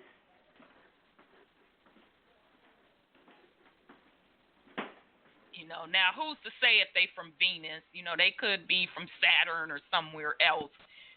They have but we Mars, because Mars is a warring planet. Mars is a warring planet. Right, but remember, if we're going off of the Sumerian text, that Mars was used as a Space station. Mm-hmm. a genetic center as well. You know, so they probably went to Mars, fucking with Mars. You know what I'm saying? And conquered that. But if they're saying that Venus is a bite off of Phoenician and this, that, or the other, then who's to say that that particular realm or whatever is actually called Venus? That's just what they chose to rename it. Right, and that's true. That's true. Because all of those terms come from over there. They're still hiding whatever those centers, whatever we refer to those centers as. Right, so, and that. Oh, I'm sorry. Based on our DNA and everything alone, we may not be able to access them by using those names because that's not the proper frequency for us. Right. True that. And it also goes back to the question, sis, that you and I were getting into on, you know, where is this particular bloodline is from. And remember when I said that, you know, think about, because I think you said something about, we were talking about the earth size. And Brother Sean said, well, that's based on what they're telling us, because they're not really revealing how vast the land mass really is. And I talked about how the Arctic used to be open land, and if you think of space as going out versus going up, so that would mean these particular invading beings came from these other territories.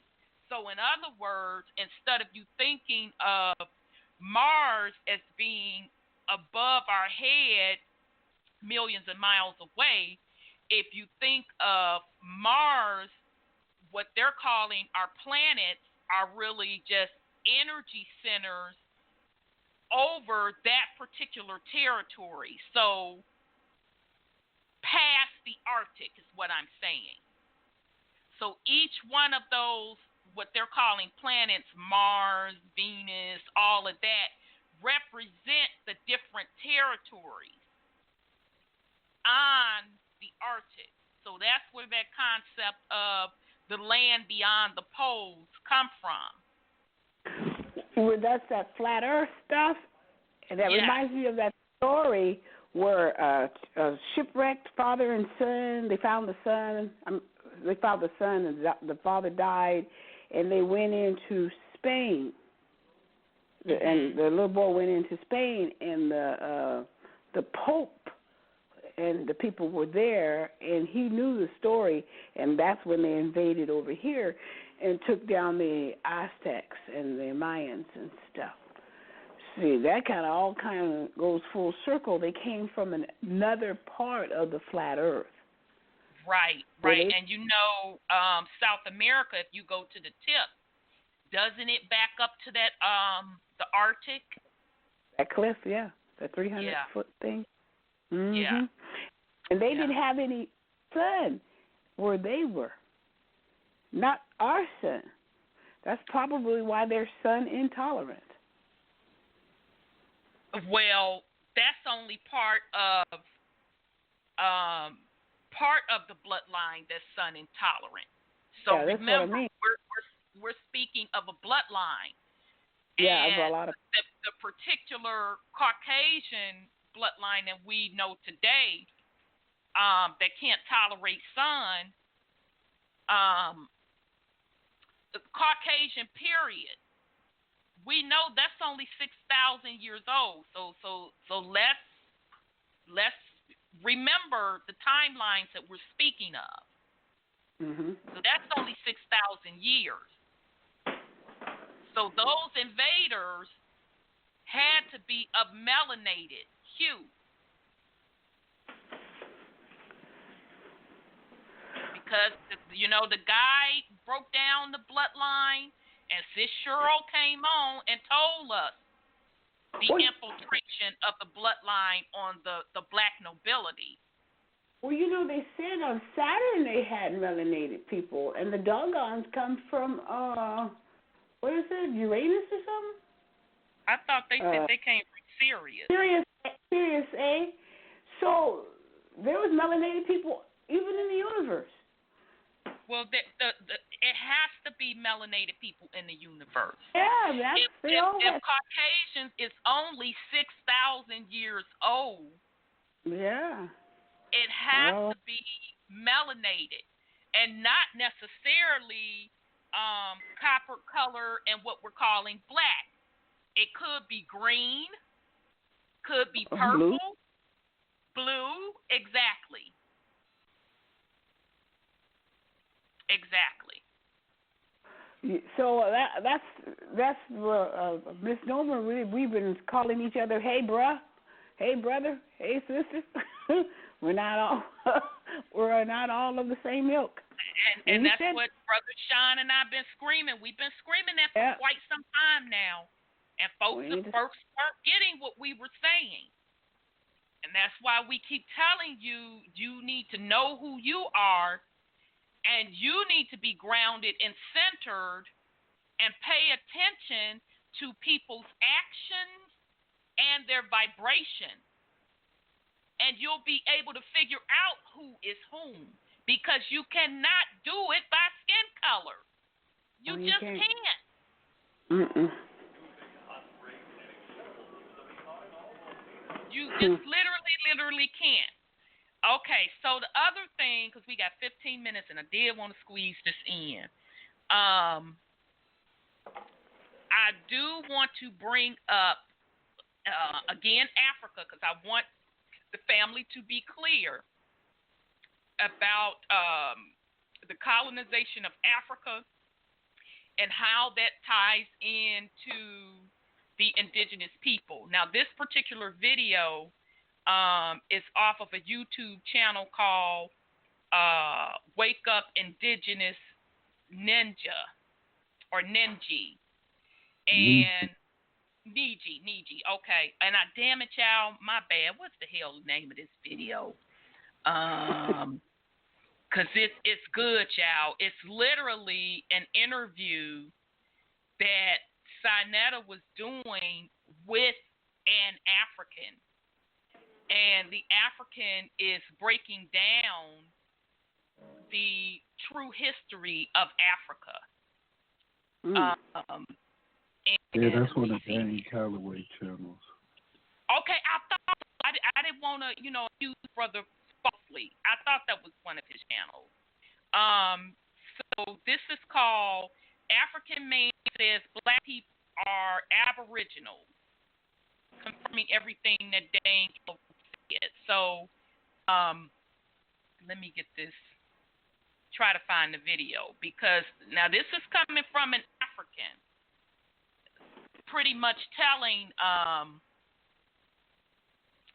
the indigenous Americans that what we think is really the history of Africa is not so. So damn, hopefully I can find the doggone video. Damn it. What's his name? David Icke interviewed, what was his name? Starts with a C, about Africa, and he was talking about how they'd been there before everybody else, even before the Anunnaki came. Oh, is it cool something?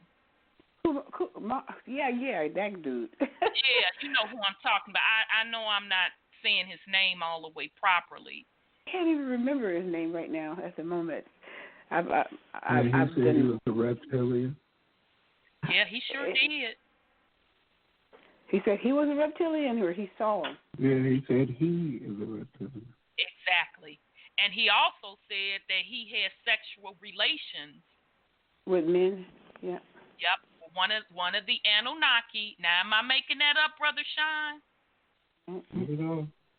That's what he said. And he was quite graphic about it too. He was so ashamed of it, he said. Well, that's on him. It doesn't matter to me what he does with his body. But the only reason I bring it up is because it's really a ritualistic thing that he was participating in. Right. Nobody knew had he not said nothing. Thank you. That's what I was. Why did he bring it up? True that. But no, I just like to put that out there because for me, I don't give a damn what somebody do in your bedroom, long as you're not doing any harm to anyone or definitely infringing on children. But I always speak on it in the terms of the ritualistic nature that's in it, to cipher energy, and it is that sick, parasitic patriarch system is the reason why folks are participating in that as well, because they find no use for women. The only use they find for women is to bring forth their motherfucking demon seed. And that's why I, get into sister shit that keep bringing souls into this world, procreating with these fucking demons. They're pieces of shit. You know that they don't like women, but yet you're laying up with them, swapping your soul energy, and then you have the audacity to bring forth life. So anyway, I found a little video. Oh, shoot. We're not going to have time to play it all. Let me get to it because I'm going to stop 5 minutes beforehand. We'll pick back up next week because I want us to get in our last words too. So here we go. The last point I'm going to make on this is that Africans and Negroes are two different peoples.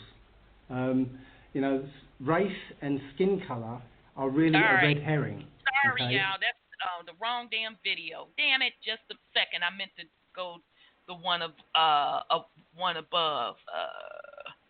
I think that guy's name was Kudo Mutro. Yes. That's exactly who it was. Yep, thank you, sis. Yeah, y'all check out that interview. A white guy was interviewing him, and I'm like, hell no. He set up and admitted all of this out of South Africa, right? Yeah, Kudo Mutro. Yep. That was David Icke's interview. Okay, I couldn't remember. Okay, so here we go with this one. Anyway. So hold on. You said Marcus Garvey, Haile Selassie. Repeat that again. Haile Selassie is a cracker anyway. Haile Selassie is not who was cool to tell us that there was no Africa, there was never any segregation before Selassie. Selassie was never here to tell us that there is nothing else, the earth is divided. My brother, you can drive from here to Mali, and in any way there was no Mali Empire too, my brother. If we were to live in Mali, and you talk of Mansa Musa as how rich mom, you will see it in Mali. We were never there. The time of Roosevelt, before Second World War, this is the time we moved to Africa because of segregation. So if Marcus Garvey was here, who wanted to be there, he wouldn't go and recline in England, the same people that created this mishap. Yeah, so Marcus Garvey was created by the cracker, and the cracker is sitting here. And anyway, I want to tell you of this, and anyhow, of the net anyway, because I've been on the net, but they blocked me anyway. Hold on. You saying Marcus Garvey was created by the cracker? Yes, Why would you say that, man? I'm telling you fact. Who told you of Marcus Garvey? And when you talk of what Isna, you talk of anyway of Malcolm X. As you talk of Malcolm X father was a Garveyite, you have to understand what Alexei Lee wrote. The cracker was who played him. For what Isna, what Alexei Lee wrote, if you go to the town and ask them now, was anybody here, they would tell you that no one was here. So if I tell you that there was no Gambia, I'm telling you fact because I am in tune with who I am. Okay, so who are the blacks in America? Who are the black people in America? The blacks been in America, been living here ever since. They are aboriginals. The blacks been in America, been living here ever since. They are aboriginals. The blacks been in America, been living here ever since. They are aboriginals. Okay, and that's not all of the video. We're running out of time, so we're going to pick back up with that next week because he's going to go into even more areas in what is called Africa, and he's going to talk about how those areas did not even exist because he said in this part of the video that we did here tonight that they did not start inhabiting some of those areas until after World War II. So that, once again, makes sense now that we know why those wars were fought, and we know that the Berlin Conference in the late 1800s, they came together to carve up and colonize Africa. So we'll pick back up with that next week. And we also still need to go over, because we still ain't gotten to the Black Russian Jow, and we ain't gotten to the Black Chinese, and we still ain't gotten to the Black Italian. So we're going to get to that next week. Brother Sean, do you have any last words for the family?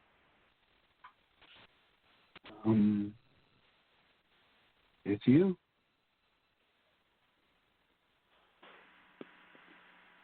Indeed. Indeed. Sis, you have any last words for the family? Man, this is a lot of information, like the lady said. I know. It's deep, y'all. Oh my God, Sis Cheryl, you don't. I know Marcus Garvey was put up by them folks. I heard that already. He was a turncoat. Yeah, I heard that. He was in the order. He was in one of the secret society. Yeah, he was in one of the secret society orders. So, that should be no surprise to us. So anyhow, family, we will be back next week. Thank you all so much for joining us on this journey. So we'll pick back up next week. Love to you all and peace and love. We're going to rock out with Stevie again, and this is off that same bomb-ass double set album, the Songs of the Key of Life. So love